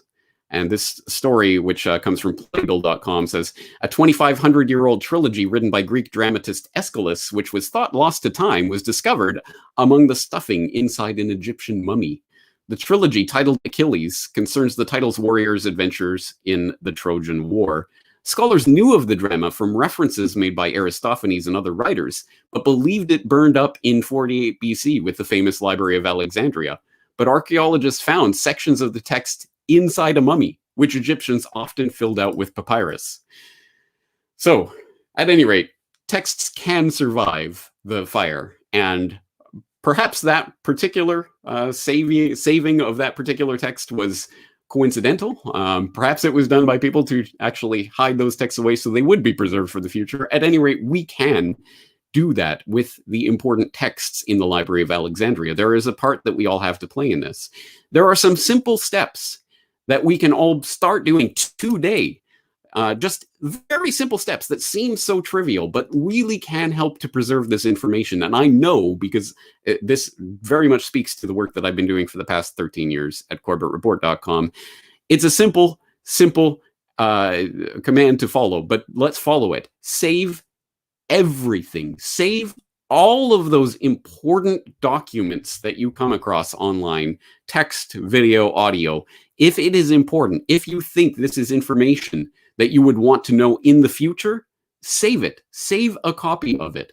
It is incumbent on all of us to learn how to save a video from, say, YouTube, or to save it, save an audio stream, or to save information, an article, to your hard drive, of a copy that you actually have access to, that you can access later when and if that information is scrubbed online. I cannot stress how important this is, because as I say, over the years, please go back through the CorbettReport.com archives, go to a podcast I released a year ago, let alone a decade ago, and try to go through, as I always do. I link up the source documents of everything that I'm talking about, the videos, the articles. I always link them up, but the further back in the archives you go, the more and more you will find broken links, missing information. This video has been scrubbed from YouTube. That happens. It just happens. And so thankfully, I have saved a lot of very important information to external hard drives that I have physically sitting here that I can access later. And I have done that. As I sometimes do, I take some of my old podcast episodes and give them to Brock West to make into videos that I can release as new videos on my channel. Sometimes there are videos and other things that from that podcast that aren't available online anymore. But luckily, I have that information saved, so I can give it to Brock, and we can continue to perpetuate that information. I cannot tell you how many times that has happened over the years, and increasingly frequently, unfortunately. Another sort of more meta way to approach this is that we need to stop using these controlled platforms, or at least stop using them exclusively, because it is self-evident at this point that YouTube, Facebook, Instagram, Twitter, these are enemy weapons information systems. They are controlled by the people who want to selectively burn the books in the Library of Alexandria. So don't just give them the books and then trust that it will be safe there. Of course not. Let's make sure that this information is on multiple outlets. And yes, of course, if you want to reach people and reach people who have not heard of this message, then there is still value in being on some of these controlled platforms, although less and less value. But at any rate, there is still the hope that you will be able to reach people who haven't heard this information yet. But at the same time, don't limit yourself to that. We need to start building up the alternative platforms, decentralized, peer-to-peer, cryptographically secure, censorship-adverse platforms that do exist. At this current time, I am now backing up everything I do to archive.org, bitchute.com, library, LBRY, .com, and minds.com, as well as actually having every MP4 and MP3 file that I do available for download directly from my own servers. It's on multiple platforms. Don't ever think there's just one backup you need. You need every possible platform to be used. And hopefully we can counter that network effect. Oh, there's no point in going on another video sharing platform. There's no point in leaving Facebook. Everybody's there. Well, everybody was on MySpace a decade ago, but they're not anymore. So we can influence this. We do have a part to play in it. And on the meta level, I also want to throw out the warning that this technology itself is changing and is going to be deliberately changed in order to try to weed out our ability to save information. At least at this point, we have control over the devices we're using to some extent. We can refine search results and go to different platforms and try different things, and we can save information to our hard drive.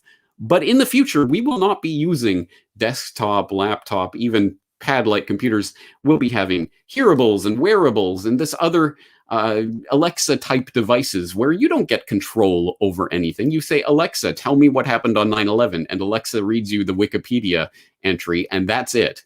That's your sum total of ability to access this information in the Library of Alexandria. The access points to this library are being winnowed. We must reject that. Do not accept, do not buy, do not purchase with your own money technology that is going to be used to limit your access to the Library of Alexandria. Do not accept it when they say, oh, it's okay, we're in the 5G Internet of Things, always connected world of tomorrow. You don't need a hard drive anymore. All you need is just a device that will interface with the cloud, and everything will be stored on the cloud. There is no cloud. There is only someone else's computer. That is all the cloud is. So don't leave it up to someone else. Don't worry, they've got it saved somewhere, somehow. No, we must make sure that we retain that control. So do not aid the people who want to control access to the Library of Alexandria in that quest by purchasing these limited technologies that they are going to be rolling out. There's much more to say, but I just want to start with those very basic baby steps, which we can all start doing today. Save information. You may be the person who saves an important document for the future. You may be the equivalent of stuffing those plays of Aeschylus into the mummy that will be found by a future generation. Maybe not quite so dramatic, but at any rate, it is important. It is work that we can all be doing today. And I want to leave on this note. Think about the incredible irony, given what we've just talked about, that the heroes, the universally acknowledged and understood heroes of 9/11, that everyone, whether they believe the official story hook, line, and sinker or not, understands to be the heroes of 9/11, were the firefighters, the people who rushed into the burning buildings to save other people at the risk of their own lives, and for 343 of them, at the expense of their own lives, trying to save others that day. The firefighters, the ones who were held up as the heroes as long as it was politically convenient to do so anyway. And of course, get them onto the pile to dig up the gold from the WTZ vaults. But once that's found, get them off the pile and forget about them. They're just political props, as used by Mayor Giuliani and other politicians in a cynical ploy. And we've seen the way that their health effects have continued to plague them over the years, from the toxic dust that they were inhaling at the time that the EPA and Christine Todd Whitman told them was safe to breathe, because that's the way the empire treats its heroes as soon as they become politically inconvenient. But at any rate, the firefighters were brave heroes who did rush into burning buildings to save other people. And now here we are, 2 decades later, and we are now the firefighters. We are carrying on the legacy of those people who were rushing into the burning buildings to save others. We are trying to save information that could ultimately change the course of human civilization. So I hereby deputize each and every one of you today. You are now a firefighter. The Library of Alexandria is on fire. Let's save it. Thank you for your time. James, I accept the deputization of being a modern day firefighter and saving the information that's being burned. My God. Thank you, brother. How did you put all this together? This was incredible. I mean, we're all like all wakened up now. I mean, I'm ready to go fight some fires.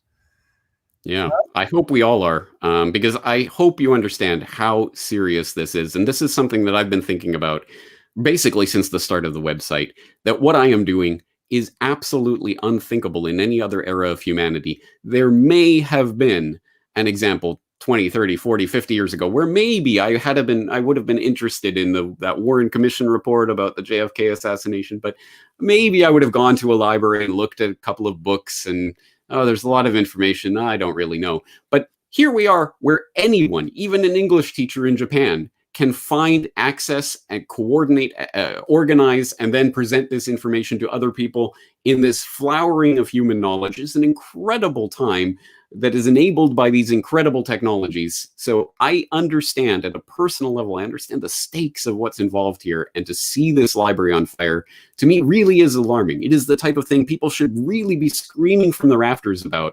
And unfortunately, I noticed that a lot of the public isn't even aware of these issues. No, but we're going to try to get this message out everywhere. And I have a feeling it'll go viral too. You mentioned Dan Dix and his important work at Press for Truth, completely deplatformed, 35 million views of hard work and issues that he's covered. Well, we've got those DVDs right here, Decade of Deception, the work of Dan Dix and Press for Truth, encapsulating the Toronto hearings in a DVD set. I've got 2 of them. If anybody wants them for free, we're going to give them away too. So just email me Decade and give me your address. Email me at contact us at ae911truth.org. In fact, James, you know the work of Massimo Mazzucco. He has put together 5 DVDs. Why don't we give those away too?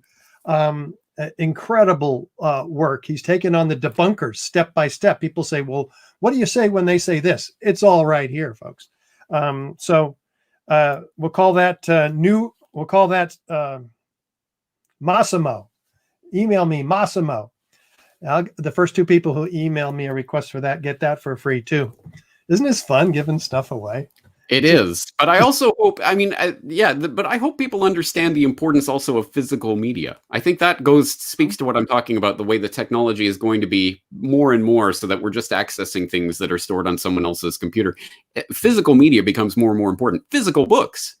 Imagine that. How are they going to spend through those? It's a story I often go back to. Several years ago, one of the first books that was disappeared from the Kindle store was 1984 of all books, because someone had put out an edition that wasn't officially authorized or whatever. So what Kindle did is they went in and they disappeared it from everyone's Kindle and gave them a refund for their purchase. So literally 1984 was memory hold on a lot of people's devices. That should be a bit of a wake-up call for people about what is possible in this digital age. Powerful. And I've got a lot of questions from our viewers for you. But I've first got a surprise for you and our viewers. Stand by and tell me what you think. 5 minutes.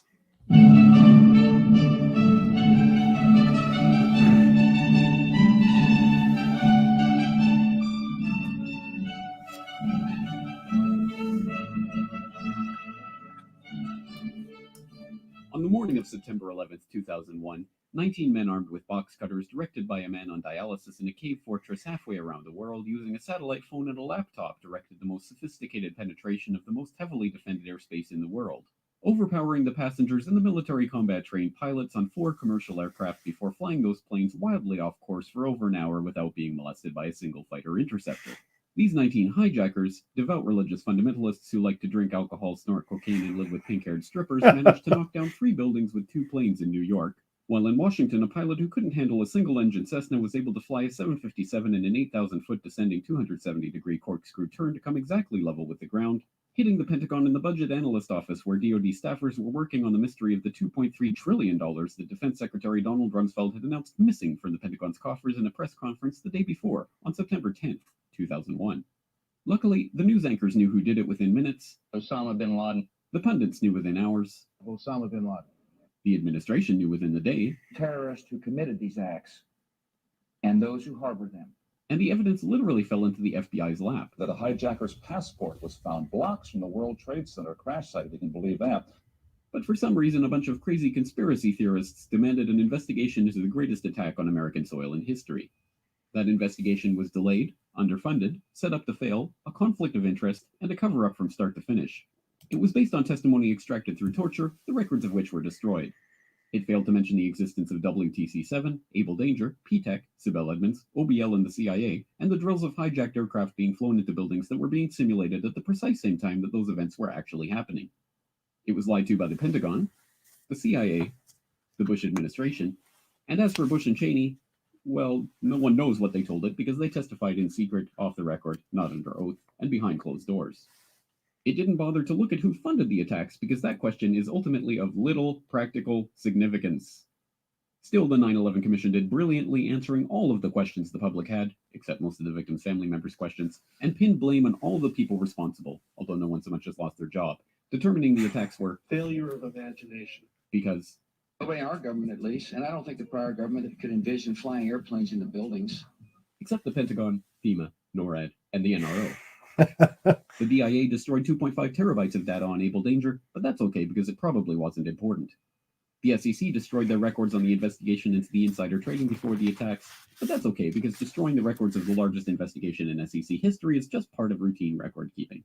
NIST has classified the data that they used for their model of WTC-7's collapse, but that's okay because knowing how they made their model of the collapse would jeopardize public safety. The FBI has argued that all material related to their investigation of 9/11 should be kept secret from the public, but that's okay because the FBI probably has nothing to hide. This man never existed, nor is anything he had to say worthy of your attention, and if you say otherwise, you are a paranoid conspiracy theorist and deserve to be shunned by all of humanity. Likewise him, and her, and her, and her, and him. Osama bin Laden lived in a cave fortress in the hills of Afghanistan, but somehow got away. Then he was hiding out in Tora Bora, but somehow got away. Then he lived in Abbottabad for years, taunting the most comprehensive intelligence dragnet employing the most sophisticated technology in the history of the world for a decade, releasing video after video with complete impunity and getting younger and younger as he did so, before finally being found in a daring SEAL team raid which wasn't recorded on video, in which he didn't resist or use his wife as a human shield, and in which these crack special forces operatives panicked and killed this unarmed man, supposedly the best source of intelligence about those dastardly terrorists on the entire planet. Then they dumped his body in the ocean before telling anyone about it. Then a couple dozen of that team's members died in a helicopter crash in Afghanistan. This is the story of 9/11, brought to you by the media which told you the hard truths about his head could be seen to move violently forward. And they took the babies out of incubators. And mobile production facilities. And the rescue of Jessica Lynch. If you have any questions about this story, you are a batshit paranoid tinfoil dog-abusing baby hater and will be reviled by everyone. If you love your country and or freedom, happiness, rainbows, rock and roll, puppy dogs, apple pie, and your grandma, you will never ever express doubts about any part of this story to anyone. Ever. This has been a public service announcement by the Friends of the FBI, CIA, NSA, DIA, SEC, NSM, White House, NIST, and the 9/11 Commission. Because ignorance is strength. There we go, James. That was a classic. 3 million views, and by God, it's still on YouTube. How did you come up with that? Yeah, it still is funny to me because that was literally an inside joke that I was making for the 9/11 Truth Movement that I thought would have been appreciated probably by 10, 20, 30,000 people maybe would even understand that, let alone find it funny in that way that it's funny. I was quite surprised when it went viral. And as you say, 3 million views on my channel. It's got millions of views collectively on Facebook and elsewhere. Even some of my friends in real life who kind of vaguely know, oh, I do that kind of conspiracy stuff, have seen that video. They're like, oh, was that you? I heard that voice on that video. Yes, that was me. So yes, it got out there in an interesting way, which is perhaps one way that people who are interested in this information can make it interesting for others, is to, I think part of the what makes that video interesting is that there are clearly very specific details in there, but I don't elaborate them or go over them. I just leave them out there for people to look into. People who are interested, there is a hyperlinked transcript of that video where I link to everything, where I say, yeah, these hijackers were drinking alcohol and snorting cocaine and living with pink-haired strippers. I link to the actual information that comes from so that people can find out more about it. But at any rate, I think it's certainly succeeded in getting people's attention over the years. Yeah, and the humor is what breaks right through our own resistance. So you're getting truth couched in humor, and I just have to bring that out to kind of lighten my load every once in a while, and people just love it. They rave about it. So thank you on behalf of the 9/11 Truth Movement for bringing that little piece of that gem to us. And of course, the big gems that you've brought out. We mentioned earlier, 9/11 trillions, follow the money. I'd play that for everybody today too, but we've got enough time to answer some questions, I'm hoping, James. But then we're going to have to go to our next surprise guest, and then we'll be saying goodbye for the day. But let's go through these here. How much can analytics like video views and page visits be trusted anymore for self-assessment, since we know they're censoring, shadow banning, and phasing out controversial information? Yeah, that's an excellent question. And the answer is trust them as far as you can throw them. I don't even trust the statistics that come from my own server, because it always depends on such things as, well, what counts as a download anyway? If you download, if someone listens to 3 seconds of a podcast, does that count as a download? And did they really listen to it? I mean, again, it gets into some of philosophical issues like that. But even beyond that, even if we were to entrust that they really do have some metric that actually makes sense, still, I think there is a vested interest in making sure that this information is suppressed. And part of that, just like shadow banning, is convincing people that their information isn't going anywhere and it isn't reaching anyone. It's not popular. If you make this silly fart video, you'll get 1 million views. But if you make an important video about 9/11, you will get no views. So I don't trust it at all. Zero. Luckily, I've never been motivated by views to the extent that's possible as a human being. I mean, I want this information to get out there. Of course, I have an ego. I like to think it's popular, but that isn't what motivates me to do what I'm doing. I do this because I want to share this information and get it out, but I'm not looking at the numbers, because I do realize that is a game of sorts, and they want you to be chasing the numbers and thinking of it in those terms. My recommendation to people out there who are putting information like this out there: do not look at the numbers.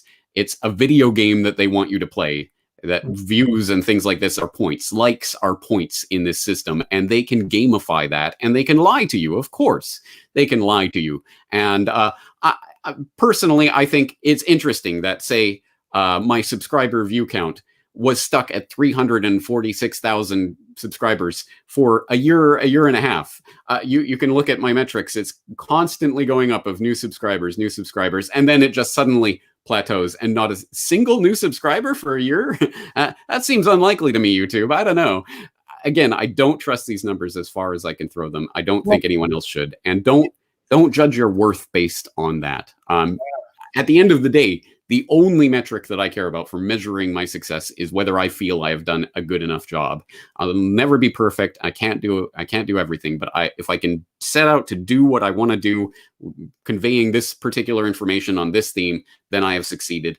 That needs to be your motivation. Otherwise, you start chasing the numbers, and as I say, those are inflated, manipulated, and gamed. James, this is unjust. People want to know what can be done to fight this injustice from this behemoth, which is a utility, really, or it should be, rather than a private corporation with censorship power over 300 million citizens in this country alone. Yes, I very much understand the sentiment, because Facebook, YouTube, these are the public square these days. And just as in the public square, no one should come along to censor what you're going to say. No one should come along to censor what you're going to say on Facebook and YouTube. But it is a false analogy based on false principles and false precepts that will lead people in the wrong direction. I've talked about this quite specifically in a podcast that I did on Problem, Reaction, Solution, Internet Censorship Edition. But long story short, I think that the push to try to get Facebook and YouTube regulated as utilities so that the government can step in and say what can and cannot be said on these platforms, and who gets to have a platform here and who doesn't, is totally the wrong direction. And it boggles my mind that people who understand that the perpetrators, the real perpetrators of 9/11, including people who were in the government at that time, and including some people who are still covering up for the government at this point, would be in charge of this system of deciding who gets to be on this platform and who isn't. But don't worry, they'll play by the rules, and they'll make sure that all 9/11 truth information is treated completely rationally. No, it's nonsense. That is not the solution. The problem with that argument comes in saying that Facebook or YouTube or Twitter or any of these particular platforms are the public square. They are not. They only have an audience. They only have impact because we give them that energy. We give them our time and our attention. We go there and we put ourselves into those platforms, and they get the energy from that to become these behemoths. We can withdraw that at any time. We can stop feeding that social media beast. We can support, as I say, the alternatives that we don't have to imagine them. They already exist. There are many different alternative platforms, and people will whine and complain, oh, but there aren't as many people over there. Well, that will never change unless we change it. And as I say, a decade ago, if people were going to regulate the internet and say that this is a public square and it must be enshrined in law, we should add an amendment to the Constitution to make it part of the government, people would have been arguing that for MySpace. These days, what is MySpace? It doesn't even matter. It's irrelevant because people left it because it was a platform that was going nowhere. People abandoned it for other places. We can continue to do that. That is our power. Our power is not in trusting that the government is going to give this platform to people who are arguing against the government. Every time throughout history, dictators want to take over, they scrub the information they don't like, usually by starting a bonfire. Well, are we going to entrust the government in this day and age to fairly regulate these types of things as some sort of public utility? I think not. Well, what are the top alternatives that you're aware of, James? One viewer wants to know.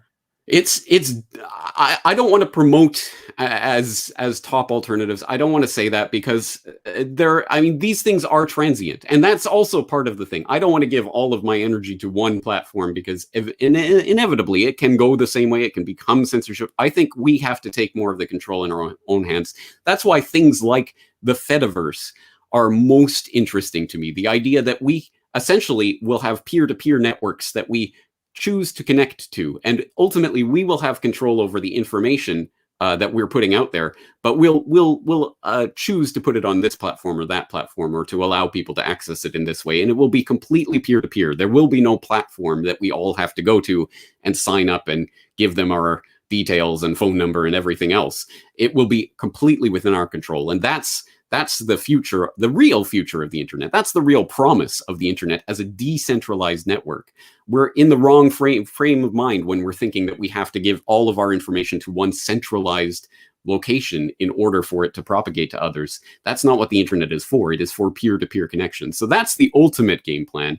But as I say, personally, I am currently backing up all my work to archive.org, bitshoot.com, lbry.com, and minds.com, as well as YouTube.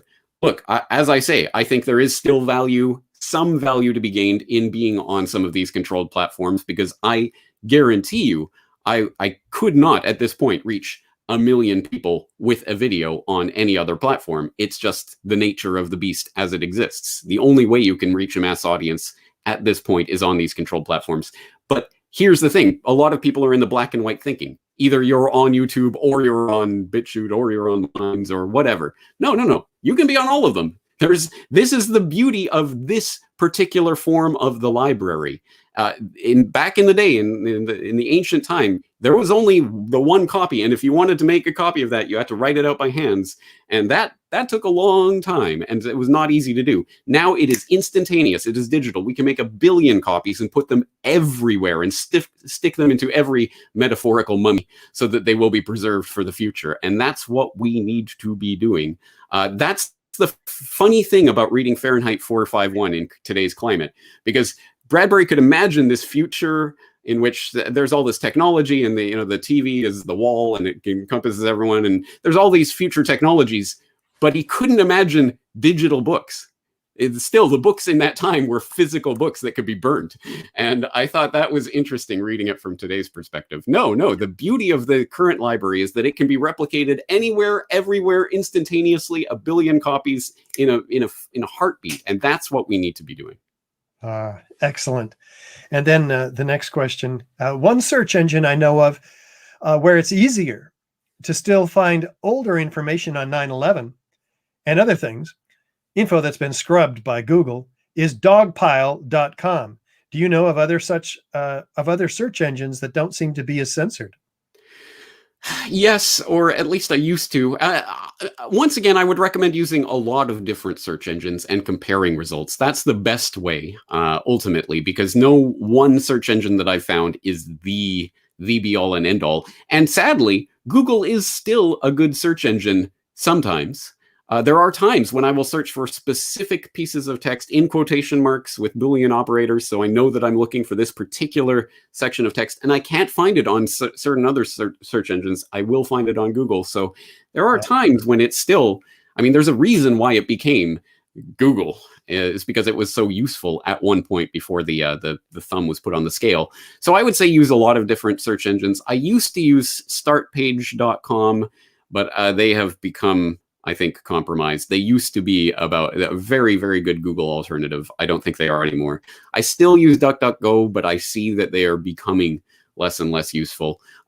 Surprisingly, Bing.com can be a good search engine sometimes, but of course, Microsoft, Bill Gates, it is a controlled platform as well. So I've heard of Dogpile, SeerX. There's a number of different ones out there. I had a video specifically on this that people can search for in my archives about search alternatives, where people listed a number of different examples. But as I say, I don't think there's one silver bullet here. I think using a lot of different search engines and comparing results is the best way to get results, for at least for important searches. Now, do you think Facebook is so controlling of information? This viewer asks, do you think a mass migration, or excuse me, since Facebook is so controlling of information, do you think a mass migration of people off of it or a mass canceling of accounts would make a difference in fighting censorship? I think it's the only thing that will solve that particular problem anyway. Obviously, it won't solve the greater problem of censorship. But at any rate, if we are concerned about the way Facebook is handling information, then yes, why would you continue to give Facebook your information? And as I say, to the extent that it's still valuable for reaching out to others, then perhaps people might make that calculus and continue to use Facebook while they use other platforms. But at some point, you got to pull the plug. And I'm not on Facebook, so I don't deal with that. I got off of Twitter a couple of years ago, so I don't deal with that. The only one of these control platforms I continue to use is YouTube. And at this point, I'm almost just curious of when they're going to pull the plug on my channel. I'm sure it is going to happen, but how long and, in what context? That will be interesting to see. So I am still there. I'm still reaching out to people that way. But at some point, I might make that decision to pull the plug myself. And until enough people actually, if not pull the plug, at least start to replicate on other platforms, until we do that, then how on earth can we sit there and just complain about what Facebook is doing? It is their platform. They will use it in whatever way they want. And just entrusting the government to look after it, to me, seems like, the definition of insanity, trying the same thing but expecting different results. Yeah. There's a lot of push for online schools now. I think it's related to your talk because it seems like a trend towards standardizing information given in schools and controlling what is put in the students' heads even more, like they're doing with the internet. What are your thoughts about that, this viewer? Right. Yeah, actually, that's interesting because it can go either way. Yes, of course, we could think of the old model that I'm sure all grew up under, of the public school system. And here is the curriculum that everyone will learn. And this is the standardized testing that comes along. So we can replicate that via the internet so that all the children are in their little COVID bubbles at home doing their learning online through the standard curriculum that everyone else is learning and doing the standardized tests that everyone's doing. Or we could imagine this, homeschooling or even unschooling or other ways of imagining education taking place. It is not exactly a novel observation, but I think it's one that's worth making nonetheless, that the education system has for a very long time been the miseducation system in a lot of key respects. And obviously anyone who's interested in 9/11 will know that. To the extent that 9/11 makes it into the history books that children are learning from these days, it will be a paragraph or two about Al-Qaeda and the 19 hijackers. So we know that the education system as it exists, the public government schooling system, is there to control and create a certain narrative. Can it be possible that there are other ways of learning? Well, not only is it possible, it's already happening. There are a lot of people who do homeschool and use different curricula to teach their children. There are even people who unschool and allow their children to use their natural, innate human curiosity to drive their learning. Imagine that. But even for people who can't imagine that, yes, homeschooling is already taking place and is taking off during this particular era that we're living through. I noted with some amusement, there was a editorial, I can't remember where it was, the New York Review of Books or something like that, that was decrying, oh no, closing the schools will be horrible because all these parents will start homeschooling their children and we can't allow that, which created some controversy. There was some debates and things that happened as a result of that. But I think that is important, the idea of actually utilizing this remarkable tool that we have to essentially access the sum knowledge of human understanding at a moment's notice, at our fingertips. That is an incredible potential that we've only begun to tap into. And imagine if we really tap into it in a serious way without the limitations of everyone must read this text and everyone must learn this and everyone must do these standardized tests. This is a potential for exploding that system and really starting a flowering of human knowledge and understanding. But of course, it could go the exact opposite way and even more thoroughly standardize people who are already caught in that mindset that everything has to come through one centralized system. Yeah, that's really scary. And you don't have the crystal ball, huh, to tell us which way it's going to go? Not only do I not have the crystal ball, it isn't up to, I mean, it isn't fate. It isn't sealed in the stars. It is up to us. It is the decisions that we make now about what we do that will determine that. So I can't tell you what everyone out there is going to do. All I can do is say, this is what's happening, and you can use this to try something different. The only question is, are you going to? You think there'll ever be a time when there are few paper books and most books are on Kindle, meaning they can burn them at any time with the push of a button? I sincerely hope not, for obvious reasons. As I say, physical media, I hope people are starting to understand how valuable physical media is. Of course, there is convenience in the digital equivalent of media, and obviously it's going to be the future, and a lot of people are going to use it, but I certainly hope there is not a time when books are abandoned. That would be, that would be the dictator's dream. Because of course the other, I talked about Fahrenheit 451, but the other paradigmatic example in modern science fiction would be 1984, where of course the Ministry of Truth controls information by selectively editing texts or memory holing them all together, and even to the point of retroactively changing newspapers. Oh, that newspaper story you read a few years ago about this or that goal of the Ministry of Education or whatever. Well, actually, we'll change that. So now it says this. So now it conforms with reality as it exists now. That sounded like science fiction dystopia, like crazy speculative stuff 50, 60 years ago. Actually, it just sounds chillingly like it could actually happen in this increasingly digital age. So we need to preserve books and physical printed media.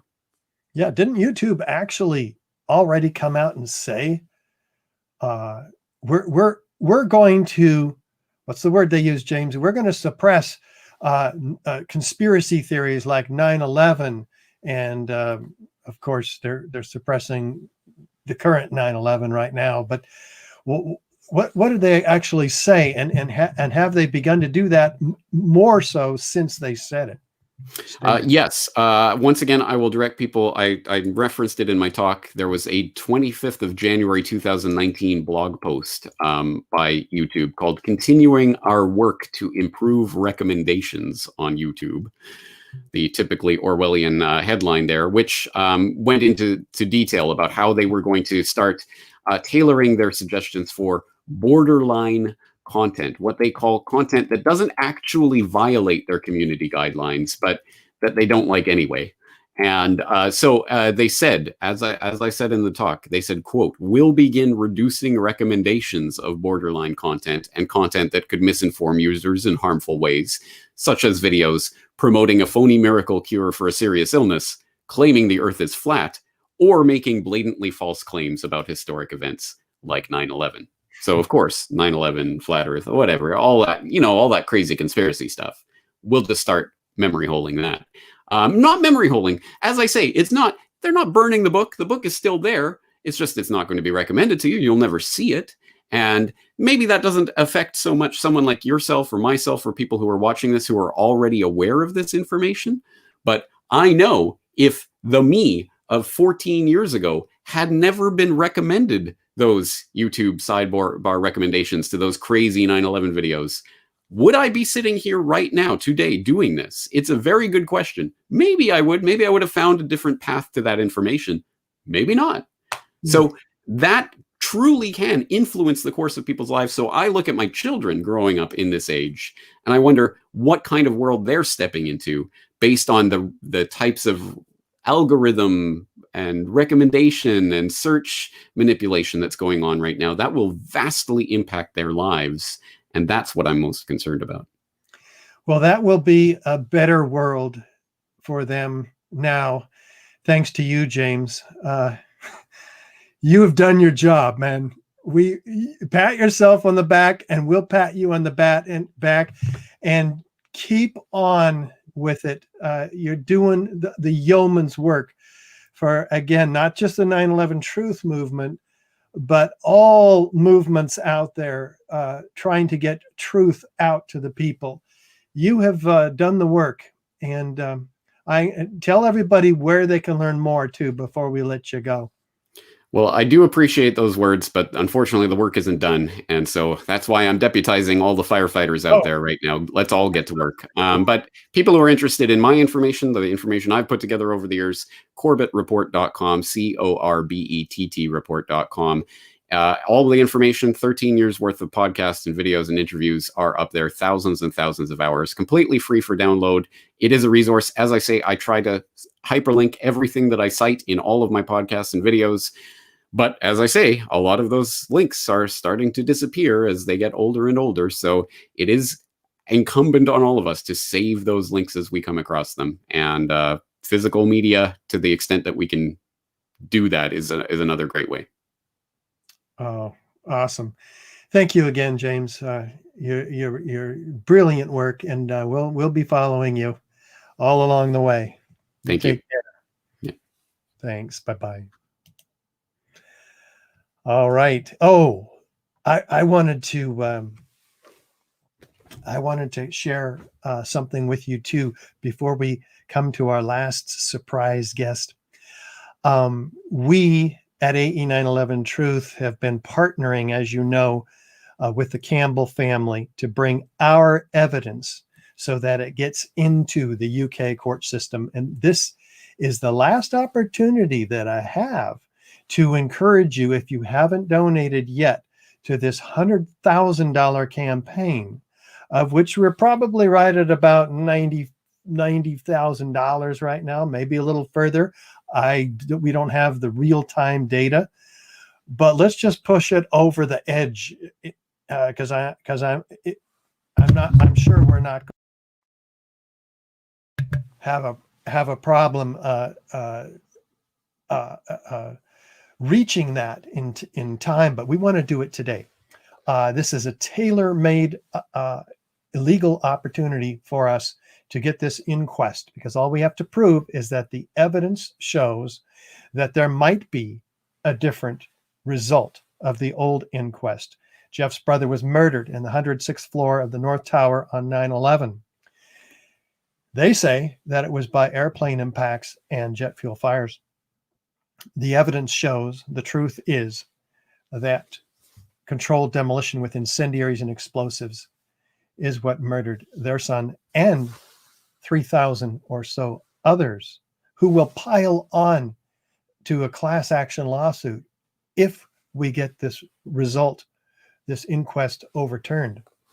So it'll blow the whole thing out of the water. I mean, it will be incredible. So I want you to go now, if you will, to the ae911truth.org link there and just take a moment, make a donation, and it gives me great pleasure now to bring to your living room or wherever you are on your iPhones at home all around the world, one of the true real poets of our time speaking truth. Ladies and gentlemen, Mr. Benny Wills, poet. Benny, you're back with us for one last night. I understand that you and James have spent a lot of time together. I forgot to bring you on when he was here, but tell us what you've been doing with Mr. James Corbett through these. Well, I mean, James and I have been lucky enough to spend time together twice at Anarchapulco. The first one back in 2015 and this latest one this year. But we've known each other for years. He's been well, first of all, I mean, obviously, like everyone knows, he's a total hero. And if you poke around his channel enough, you'll find my face in some of his videos as the conspiracy guy. And since you did to a comedic clip, if anybody doesn't know who I am, I have a channel called Joy Camp. And Joy Camp is a term from 1984 that's all comedy. And it's more of a previous enterprise at this point for me, but the videos still exist on YouTube, believe it or not, and it's pretty much all comedy. So if you need content that encompasses truth and controversial subjects, but can make you laugh and also therefore is shareable with people, go to Joy Camp, because I think you'll really appreciate it. And I know that James is a fan, and yeah, we've been allies for a long time, and I'm just honored to be allied with people like him and with people like yourself. Oh man, the poems that I've heard coming from you during this conference, Benny's been capping off each of these conferences with a poem. He's got a very, very special one that with some solutions. All right, Benny. Did I say James? Definitely hope. Definitely offer some hope. He's offering hope, and we need that, a lot of it right now, because we've been pushing a big rock up a big hill for a long time, and it's wearisome work. It's tedious.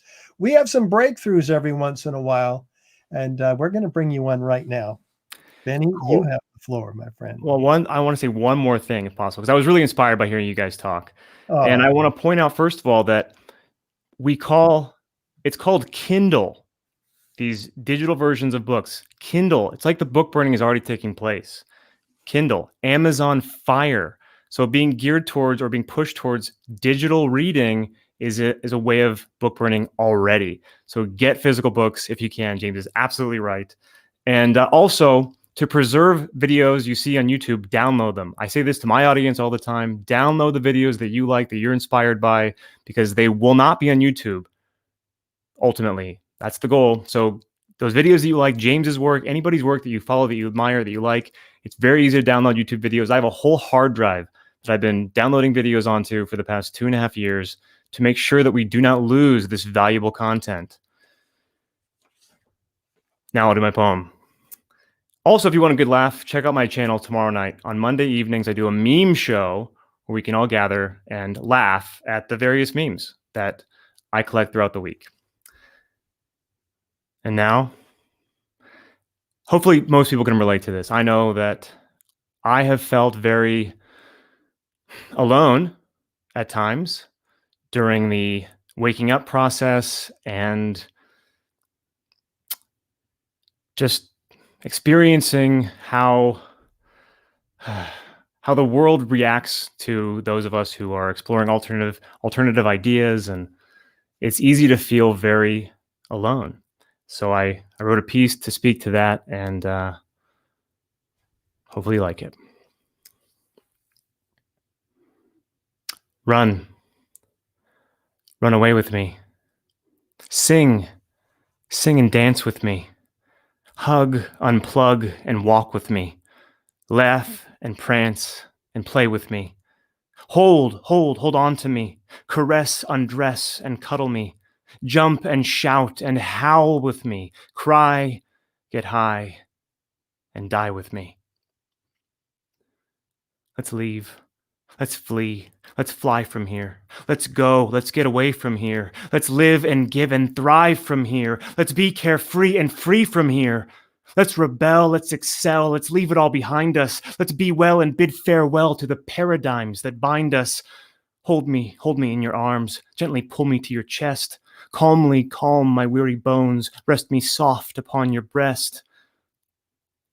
Tell me I don't have to pay. Tell me goodness finds a way. Tell me kindness has its day. Tell me all of it will be okay. Take my hand. Let's leave it all behind. Arm in arm will disappear beyond the boundaries of time and crime and suffering. Cruel rules and people slumbering. Insane foes and forms of governing. Run.